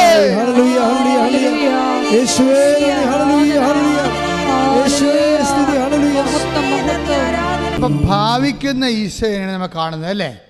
ഈ ഭാവിക്കുന്ന നമ്മുടെ ജീവിതത്തിൽ ഉത്തരം തരാതെ, പ്രാർത്ഥനയ്ക്ക് ഉത്തരം തരാതെ കർത്താവ് സൈലൻസായി കാണപ്പെടുന്ന സമയങ്ങളിൽ അവൻ നമ്മളെ കടന്നു പോകാൻ ഭാവിക്കുമ്പോൾ നമുക്ക് എന്തുണ്ടാകണമെന്ന് അച്ഛൻ പറഞ്ഞത്? ഇൻറ്റിമസി ഉണ്ടാകണം. പിന്നെ ആ പ്രാർത്ഥന സാങ്കേതികമായ ചട്ടപ്പടിയുള്ള അനുഷ്ഠാന പ്രാർത്ഥനയല്ല, ആത്മബന്ധത്തിൻ്റെ പുതിയ പ്രാർത്ഥനയാണ്. ആ പ്രാർത്ഥന നിൻ്റെ ആത്മാംശം ഉണ്ടാകണം. അപ്പോസ്തലന്മാർ ചോദിച്ചില്ലേ, ഞങ്ങൾ നശിക്കുന്നത് നിനക്ക് ഒരു ഗൗരവവും ഇല്ലെന്ന് ചോദിക്കാൻ വേണ്ടി മാത്രം നിൻ്റെ ആധ്യാത്മികത ദൈവബന്ധത്തിൻ്റെ ആധികാരികത ആവശ്യപ്പെടുന്നുണ്ട്. അതുകൊണ്ട് ആധികാരികമായ ആത്മബന്ധത്തിൻ്റെ ആഴങ്ങളിലേക്ക് നിൻ്റെ ജീവിതത്തെ കൊണ്ടുപോകാൻ വേണ്ടി കർത്താവ് പാപിക്കുന്ന കാര്യങ്ങളെ വിവേചിച്ചറിയാൻ നമ്മൾ ബാധ്യസ്ഥരാണ്. ശ്രദ്ധിക്കട്ടെ. ഹല്ലേലൂയ, ഹല്ലേലൂയ, ഹല്ലേലൂയ, ഹല്ലേലൂയ, ഹല്ലേലൂയ. യേശുവേ നന്ദി. ഹല്ലേലൂയ, ഹല്ലേലൂയ, ഹല്ലേലൂയ, ഹല്ലേലൂയ. ആരാധന, ആരാധന, ഹല്ലേലൂയ. ആരാധന, ആരാധന, ആരാധന, അങ്ങേക്ക് ആരാധന,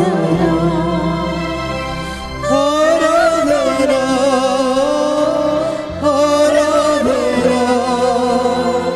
ആരാധന, അങ്ങേക്ക് ആരാധന. പരിശുദ്ധ പരമ ദിവ്യകാരുണ്യത്തിന് ഇതിൻ്റെ അർത്ഥം എന്താ? പൊട്ടത്തറ ഒന്നും കാണിക്കരുതെന്നാണ് ഈ കാലെ പിടിച്ച് ഞാൻ പറയണത്. കർത്താവായിട്ട് വഴക്കിടരുത്, പരിഭവം കാണിച്ച് മാറരുത്, പ്രാർത്ഥന മുടക്കരുത്. അത് പണ്ടിതുപോലെ പ്രാർത്ഥന മുടക്കി കർത്താവിൻ്റെ വരവും പ്രത്യേകിച്ച് വരാതിരുന്നപ്പോൾ ചമ്മിപ്പോയ ഒരാളുണ്ട് ബൈബിളിൽ. ആരാണത്? മറിയം. ഒരു കാലത്ത് കർത്താവിൻ്റെ പാദാന്ത്യത്തിൽ നിന്ന് വചനങ്ങളെല്ലാം കേട്ടതാണ്. പക്ഷേ കുടുംബത്തിൽ കേട്ടത് മിച്ചം. അപ്പം ഭർത്താവ് വേലയും കൂരി ഉണ്ടായിരുന്നവൻ കുടുംബത്തിൽ അരി വാങ്ങിക്കാൻ അത്താഴം മുടക്കാതെ കൊണ്ടുവന്ന ആങ്ങളെ തന്നെ പണി മേടിച്ച് അവൻ ചത്തുപോയി.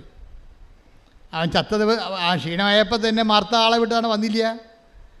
മരിച്ചപ്പോൾ ഒരു വിചാരിച്ച് വന്നില്ല, അടക്കത്തെ ഒരു വിചാരിച്ച് വന്നില്ല. യാമങ്ങളിങ്ങനെ മാറി മാറി വരിക. ചീഞ്ഞപ്പോഴാണ് വന്നത്. പക്ഷെ ചീഞ്ഞപ്പോൾ വന്നപ്പോഴേ അന്ന് അടുക്കളയ്ക്ക് പണിക്ക് ചെയ്തിരുന്ന മാർത്തയാണ് ലീഡ് ചെയ്തത്. മറിയത്തിൻ്റെ കാര്യം സ്വാഹ. എന്താ കാര്യം? അവൾ വീട്ടിൽ തന്നെ ഇരുന്നെന്നാണ് ബൈബിൾ പറയണത്. ഓടിപ്പോയതാരാണ്? മറിയം. അമ്മ മാർത്ത കർത്താവോട് പറയുന്നൊരു വാക്കുണ്ട്, ഞാൻ ഈ ജീവിതത്തിന് വേണ്ടിയല്ല നിൻ്റെ പുറകെ നടന്നത്. ഞാൻ നടന്നത് നീ വരാനിരിക്കുന്ന രക്ഷകനാണെന്ന്. കർത്താവേ, നീ ഇവിടെ ഉണ്ടായിരുന്നെങ്കിൽ എൻ്റെ സഹോദരൻ മരിക്കരുത്. I know it. നീ ഇവിടെ ഇല്ലല്ലോ. ഇപ്പം ഇല്ലാത്തതിന് പിന്നെ ഉണ്ടെന്ന് വന്നൊരു കാര്യമില്ലല്ലോ. നീ ഇവിടെ ഉണ്ടായിരുന്നെങ്കിൽ എൻ്റെ സഹോദരൻ മരിക്കില്ലായിരുന്നു. പക്ഷേ എനിക്കൊരു കാര്യം അറിയാം, നീ ചോദിക്കുന്നത് എന്തും ദൈവം നിനക്ക് തരുമെന്ന് എനിക്കറിയാം. അങ്ങനെ ചത്ത് കിടക്കുമ്പോഴും ചീഞ്ഞ് അഴുകിയിരിക്കുമ്പോഴും നീ ചോദിക്കണത് എന്തും ദൈവം നിനക്ക് തരുമെന്ന് എനിക്കറിയാമെന്ന് പറയുന്നതാണ് മറിയത്തെക്കാൾ വലിയ വിശ്വാസം. ശ്രദ്ധിക്കട്ടെ. ഹല്ലേലൂയ.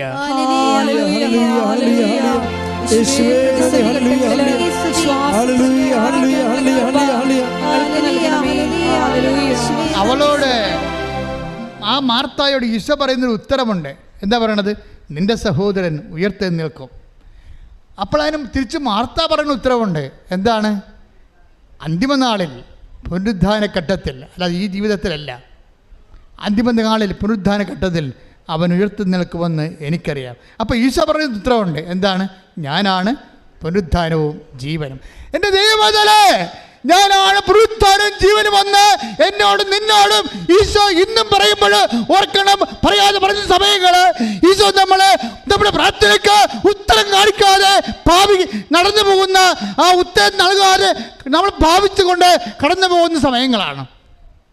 എൻ്റെയും നിൻ്റെയും പ്രാർത്ഥനയ്ക്ക് ഒന്നാം യാമത്തിലും രണ്ടാം യാമത്തിലും മൂന്നാം യാമത്തിലും മറുപടി നൽകാതെ ഈശോ കടന്നു പോകുമ്പോൾ ഓർക്കുക, നീ ചിന്തിക്കേണ്ടത് നിത്യതയെക്കുറിച്ചാണെന്നും നിത്യതയോട് ചേർന്ന് നിൽക്കുന്നുവെന്ന്. മാർത്തായെപ്പോലെ പറയണം, കർത്താവേ, അന്തിമനാളിൽ, ഈ നാളിലല്ലെങ്കിൽ, ഈ കാലഘട്ടത്തിലല്ലെങ്കിൽ, ഈ സമയത്തിലല്ലെങ്കിൽ, നിനക്ക് ഈ സമയം മാത്രമല്ല ഉള്ളത്. നിൻ്റെ കാലത്തിന് അന്ത്യമുണ്ടാകത്തില്ല. അന്തിമനാളിൽ പുനരുദ്ധാന ഘട്ടമുണ്ട്. അന്ന് നീ എൻ്റെ പ്രാർത്ഥനയ്ക്ക് ഉത്തരം തരുമെന്നറിയാം. ഉത്തരം തരാതെ ഇരിക്കത്തില്ലെന്ന് എനിക്കറിയാം. ഞാൻ വിശ്വസിക്കുന്നു പറയുമ്പോഴേ ഈശോ മറിച്ച് പറയുന്ന വാർത്തമാനം എന്താണ്? I am the life, I am the resurrection. ഞാനാണ് പുനരുദ്ധാനം, ഞാനാണ് ജീവനെന്ന്. അങ്ങനെ ലോകത്തിലൊരു മതസ്ഥാപകരും പറഞ്ഞിട്ടില്ല. മനുഷ്യരാശിയുടെ മുഖത്ത് നോക്കിയിട്ട് ഇന്ന് വരെ ഒരു മതസ്ഥാപകരും പറയാത്ത ഒരു വാക്കാണ് I am the life, I am the resurrection.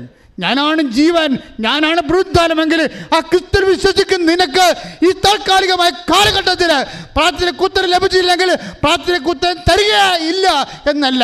ആ തരുന്നൊരു കാലത്ത് നീ കർത്താവുമായി അവൻ്റെ കൂടെ നിത്യതയിൽ പാർക്കും. കൈയടിച്ച് കർത്താവ് ശ്രദ്ധിക്കട്ടെ. പരിശുദ്ധ പരമ ദിവ്യകാരുണ്യത്തിന് നേരവും ആരാധനയും സ്തുതിയും അപ്പോൾ പുകഴ്ചയും നിങ്ങൾ എന്നോട് ചോദിക്കും, ഈ 4-ാം യാമത്തിലാണ് കർത്താവ് വരണമെങ്കിൽ ഈ നിത്യത മാത്രമേ കിട്ടത്തുള്ളൂ എന്ന്. അല്ല, അവൻ പുഷ്പം പോലെ ലാസം ഉയർപ്പിച്ച് മാർത്തായ്ക്കും മേരകത്തിനും കൊടുക്കും. അതാണ് ജീസോ. ഈ 4-ാം യാമത്തിൽ വന്നാലും എൻ്റെ ദൈവവേദനെ നീ ഉടമ്പടി വെച്ചിരിക്കുന്ന 6 കാര്യങ്ങളും കർത്താവ് നിനക്ക് ചെയ്തു തരും. കൈയടിച്ച് കഥടലി.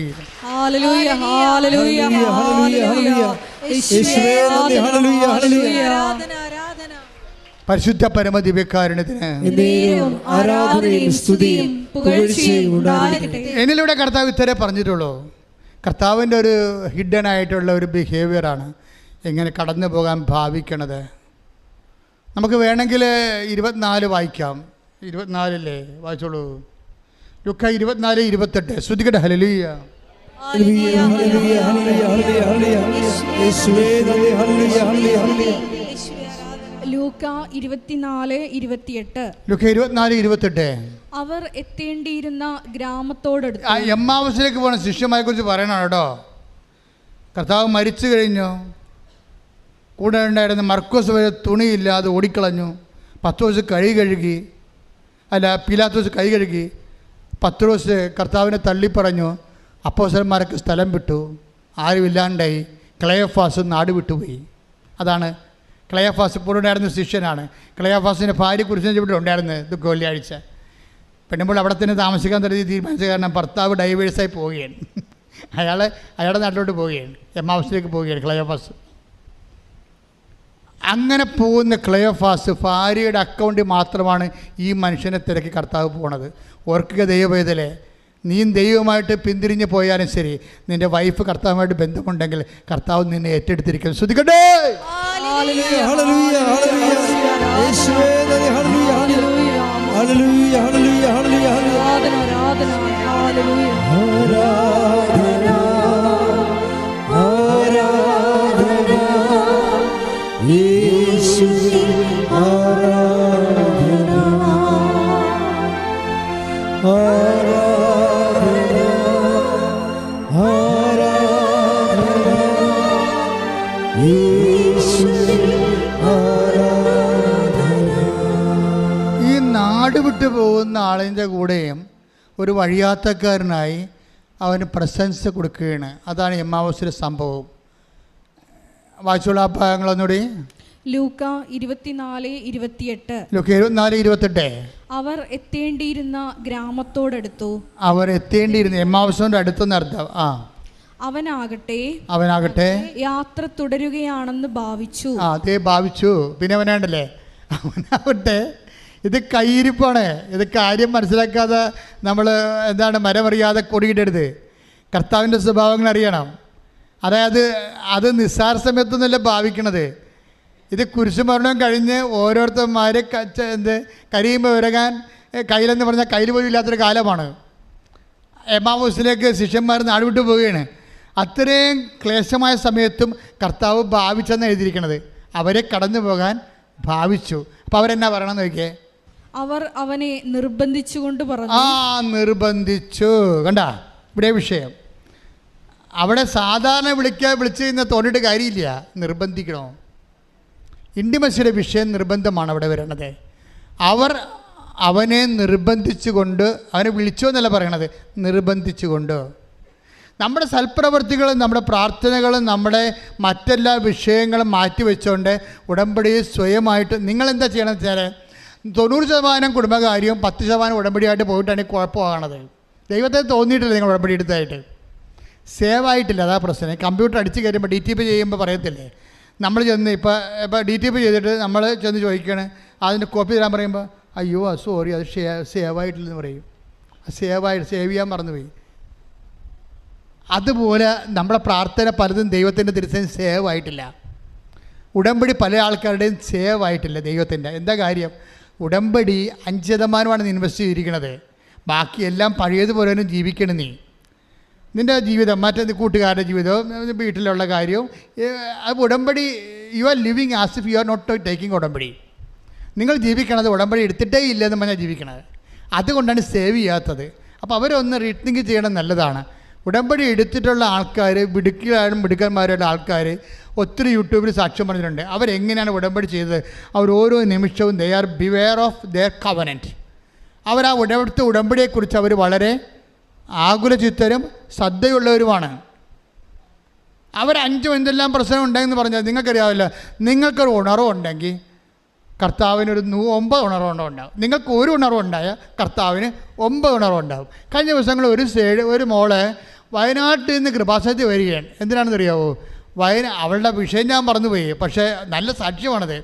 വയനാട്ടിൽ നിന്ന് കൃപാസനത്തിൽ വന്നിരിക്കുന്നതിനാണ് ഇത്തിരി ഉപ്പ് കിട്ടാൻ വേണ്ടി വരികയാണ്. എന്തോ സ്ഥലപ്രശ്നം എന്തോ ഒക്കെയാണ്. അപ്പോൾ ഉപ്പ് കിട്ടാൻ വരികയാണ്. ഉപ്പ് ചോദിച്ച ആൾ കൊടുത്തില്ല. അതാ ഉപ്പ് കൂടെ അവർ ചോദിച്ച ആളെ കൊടുത്തില്ല. അതുകൊണ്ട് ഈ ഉപ്പ് എവിടെ നിന്ന് കിട്ടുമെന്ന് വിചാരിച്ചുകൊണ്ട് അവർ ഒറ്റക്ക് വന്നപ്പോൾ ആരും കൂടെ വരാനില്ല. പിന്നെ 10 വയസ്സുള്ള മകൾ ചേർത്തുകൊണ്ട് കോഴിക്കോട് ബസ് സ്റ്റാൻഡിൽ വന്നിട്ട് അവിടുന്ന് പിന്നീട് ട്രെയിനിന് വന്ന് അവിടുന്ന് പിന്നെ ട്രെയിനിന് വന്ന് മാരേക്കുളത്ത് ഇറങ്ങി ഒറ്റയ്ക്ക് ഇവിടെ വരികയാണ്. ഇതൊക്കെ ദൈവം കാണുന്നില്ലേ? അവൾ ഒറ്റക്കാണ് വരുന്നതെന്നൊക്കെ ദൈവം കാണുന്നില്ലേ? അവിടെ കൂട്ടാരിയില്ലെന്ന് കാണുന്നില്ലേ? അങ്ങനെ ഒറ്റക്ക് നീ ചെയ്യുമ്പോൾ അതെല്ലാം കാണുന്ന ഒരാളുണ്ട്. നിൻ്റെ സത്യസന്ധത, അത് അവളുടെ സാക്ഷ്യം നീ കേൾക്കണം. കഴിഞ്ഞ ആഴ്ചത്തെ ഏറ്റവും ടോപ്പ് സാക്ഷ്യം അതാണ്.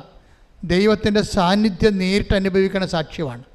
അപ്പം നമ്മൾ ചെയ്യുമ്പോൾ ഈ ഉടമ്പടി എടുക്കണ ആ ഒരാഴ്ചയല്ല, ആ എല്ലാ കാലഘട്ടത്തിലും ഞാൻ ദൈവമായിട്ട് ഉടമ്പടിയിലാണെന്നുള്ള ബോധ്യത്തിൽ നീ ജീവിക്കാൻ തുടങ്ങിയാൽ മറ്റുള്ളവരൊക്കെ തോന്നിവാസങ്ങൾ ഒത്തിരി പറയും. എടാ, നിങ്ങൾക്കൊരു കാര്യം അറിയാമല്ലോ, എൻ്റെ രൂപത്തിൽ അച്ഛന്മാർ ഇന്നും എന്നെ ക്രൂശിക്കുന്നവരുണ്ട്. ഇതിപ്പോൾ തുടങ്ങിയതല്ല. ഞാൻ ഈ ശുശ്രൂഷ ഏറ്റെടുത്ത കാലം മുതൽ ഒരു പറ്റം ആൾക്കാരുടെ പുറകെ ഉണ്ട്. അതിപ്പോൾ പുറത്തുള്ളവരുണ്ട്, അകത്തുള്ളവരുണ്ട്. അച്ഛന്മാർ തന്നെ വീഡിയോ ഇറക്കുന്നുണ്ട്. എന്നിട്ടും എന്തുകൊണ്ടാണ് ഞാൻ ഈ ശുശ്രൂഷയോട് മുന്നോട്ട് പോണത്? ഞാൻ കണ്ടൊരാളുണ്ട്, അത് വേറെ ആരും കാണാത്ത ആളാണ്. എന്തുകൊണ്ടാണ് മാതാവിൻ്റെ പ്രത്യക്ഷീകരണം ഉണ്ടായത്?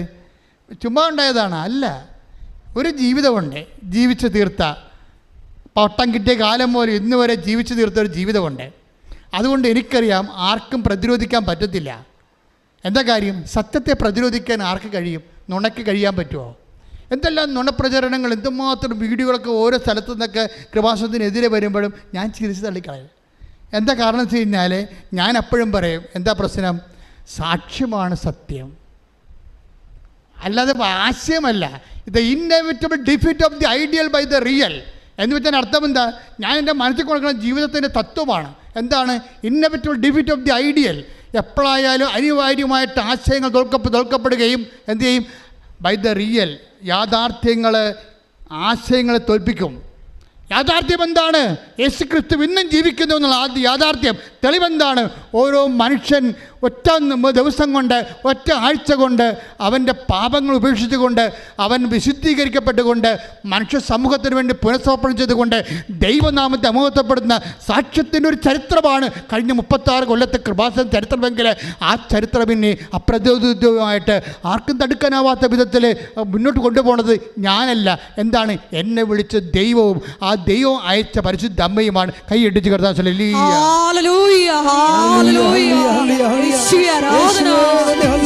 നാളിതുവരെ ഞങ്ങളെ കൈപിടിച്ച് നടത്തിയതിന്, കൂടെ നിന്നതിന് നന്ദി പറയുന്നു.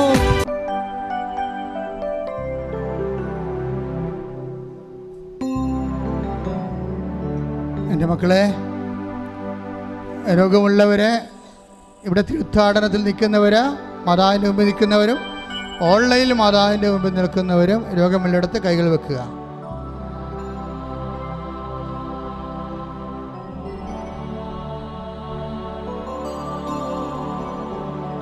അച്ഛൻ കൈവർത്തി യേശുനാമത്തിൽ പ്രാർത്ഥിക്കുമ്പോൾ, അപ്പാ ഈശോയെ നാമത്തെ മഹത്വപ്പെടുത്തുകയും അമ്മ മധ്യസ്ഥം വഹിക്കുകയും വിശുദ്ധ രക്തസാക്ഷികളെ അതിനെ സന്ധിക്കുകയും ചെയ്യുന്ന സ്വർഗീയ നിമിഷങ്ങളിലേക്കാണ് നമ്മൾ പോകുന്നത്. അച്ഛൻ പ്രാർത്ഥിക്കുമ്പോഴൊക്കെ മക്കൾ സ്തുതിച്ചുകൊണ്ടിരിക്കട്ടെ സന്തോഷത്തോടെ. ഇപ്പോഴും അടിപ്പണ്ട പോലെ വൈദാഘാതം പോലെ ദൈവിക ശക്തി നിങ്ങളിലേക്ക് ആവശ്യിക്കുന്ന സമയമാണ്. കർത്താവേ, നിൻ്റെ വിശുദ്ധ പൗരോഹിത്യത്തെ മഹത്വപ്പെടുത്തണമേ കർത്താവേ. കർത്താവേ, സഭയിലുള്ള സാന്നിധ്യം പ്രകടമാക്കണമേ കർത്താവേ. 36 വർഷം അർപ്പിച്ച കുർബാനയുടെ യോഗ്യതയാൽ കൃപാസ്ഥാനത്താരയിൽ ജീവനോടെ പ്രത്യക്ഷപ്പെട്ട പരിശുദ്ധ അമ്മയുടെ മാധ്യസ്ഥത്തിൽ ഉച്ച മുതൽ ഉള്ളംകാലം വരെ ഓരോ കോശങ്ങളിലെ ഓരോ ക്ലേശങ്ങളിലെ ഓരോ സന്ധിബന്ധങ്ങളിലെ മാംസപേശികളിലെ രക്തഞരമ്പുകളിലെ ശരീരകോശങ്ങളിലെ രക്തധമനികളിലെ യേശു ആന്തരിക അവയവങ്ങളിലെ യേശുവിന്റെ ഉന്നതമായ നാമത്തിലെ മാർഗരോഗങ്ങളെ മാറിപ്പോകട്ടെ.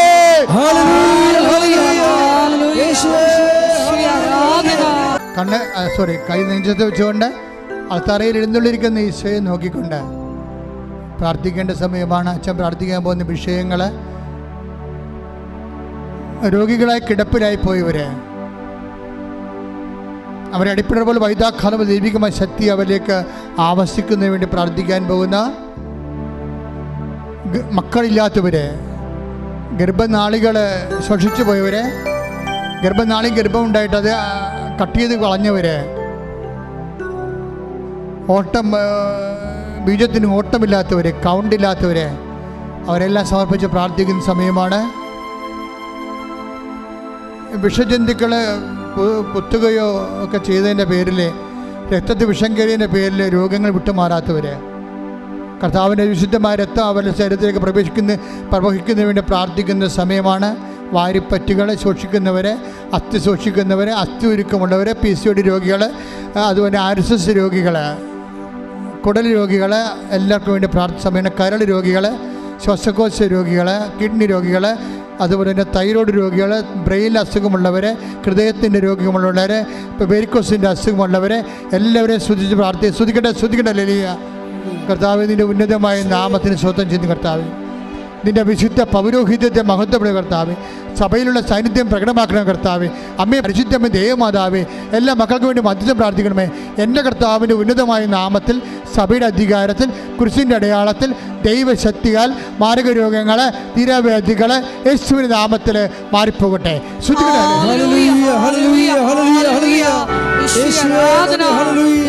ഇവിടെ ഉടമ്പടി എടുത്തിരിക്കുന്ന മുഴുവൻ വിഷയങ്ങൾ പരിശുദ്ധ അമ്മയുടെ സാന്നിധ്യത്തിൽ ഈശോനെ ഏൽപ്പിക്കുന്ന സമയമാണ്.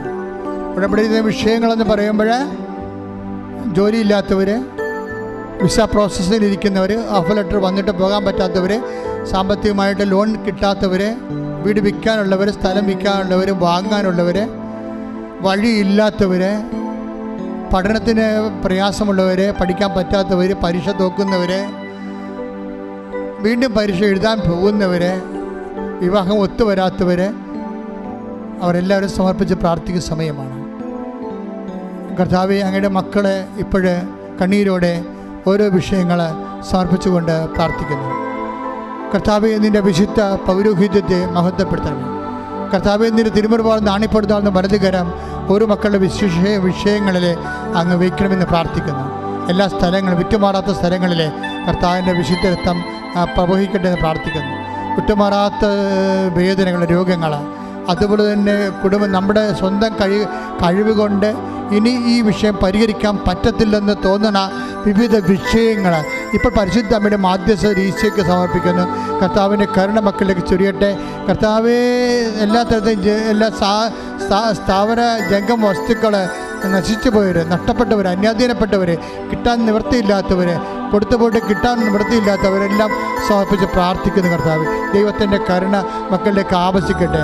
ജയിലിൽ പെട്ടുപോയവർ, കർത്താവ് അന്യരാജ്യങ്ങളിൽ പെട്ടുപോയവർ, കർത്താവ് മറ്റു രാജ്യങ്ങൾക്ക് വിസയും എടുത്തിട്ട് പോകാൻ പറ്റാത്തവർ, അതിന് പ്രോസസ്സ് നടക്കാത്തവർ, അതുകൊണ്ട് ബ്ലോക്ക് വന്നു പോയവർ, കർത്താവ് പല രാജ്യങ്ങളിൽ ഇന്ത്യക്കാർക്ക് പോകാൻ പറ്റാത്ത അവസ്ഥയിൽ നയതന്ത്രപരമായിട്ടുള്ള വിഷമങ്ങളുള്ള വിഷയങ്ങൾ അതെല്ലാം കർത്താവ് ഏറ്റെടുക്കുകയും രാജ്യങ്ങൾ തമ്മിൽ ധാരണയായിരിക്കാൻ, കർത്താവ് അതുവഴി യുദ്ധങ്ങൾ വരെ അവസാനിക്കാൻ പരിശുദ്ധ ദേവതാരെ മാധ്യസ്ഥത്തിൽ ദൈവത്തിൻ്റെ കരുണ ചൊരിയട്ടെ.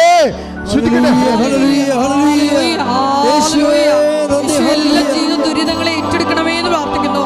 ഞങ്ങളെ സാക്ഷികളാക്കി ഉയർത്തണമേ എന്ന് പ്രാർത്ഥിക്കുന്നു. അങ്ങനെ ഒരു ഓർമ്മ എൻ്റെ മനസ്സിൽ ഈശോ തന്ന അവർക്ക് വേണ്ടി പ്രത്യേകം പ്രാർത്ഥിക്കണമെന്ന് നിങ്ങളിപ്പോൾ തന്നെ അച്ഛനോട് പറഞ്ഞ് അച്ഛൻ്റെ വിഷയം പറഞ്ഞിരുന്നെങ്കിൽ എന്ന് ആഗ്രഹിച്ചവരെ ഇപ്പോൾ ആ വിഷയം നേരിട്ട് ഈ ദിവ്യകാരുണ്യ തിരുസേനയെ സമർപ്പിക്കുക. ആ വിഷയത്തിൻ്റെ മേലെ ദൈവിക തീരുമാനം, ആശീർവാദം ലഭിക്കാൻ പോവുകയാണ്. ഇപ്പോൾ ദിവ്യകൃപാനയുടെ ആശീർവാദം ലഭിക്കും. 2 മിനിറ്റ് നിങ്ങൾ അച്ഛൻ ഓർക്കാത്ത കാര്യങ്ങൾ, പറയാത്ത വിഷയങ്ങളുടെ മേലെ നിങ്ങൾ ഓർത്ത് ഇപ്പോഴ് ഓൺലൈനിലായാലും ഇവിടെ ആയാലും പരിശുദ്ധ അമ്മയുടെ മധ്യസ്ഥത്തിന് ഈശോയ്ക്ക് സമർപ്പിക്കുക. ഒരിക്കൽ കൂടി മരിയൻ ഉടമ്പടിയിൽ സമർപ്പിച്ചിരിക്കുന്ന എല്ലാ വിഷയങ്ങളും ദൈവമാതാവിൻ്റെ മധ്യസ്ഥയിൽ ദിവ്യകാരുണ്യ സന്നിധിയിൽ നമുക്ക് സമർപ്പിച്ച് പ്രാർത്ഥിക്കാം. കടന്നു പോകാൻ ഭാവിക്കുന്ന കർത്താവിനെ നിർബന്ധിച്ച് കൈപിടിച്ച് കൂടെ നിർത്തി വിശ്വാസാനുഭവത്തിലേക്കും സാക്ഷ്യാനുഭവത്തിലേക്കും ഞങ്ങളെ ഉയർത്തണമേ എന്ന് പ്രാർത്ഥിച്ചുകൊണ്ട് ശിരസ് നമിച്ച് നമുക്ക് ദിവ്യകാരുണ്യനാഥൻ്റെ ആശീർവാദം സ്വീകരിക്കാം.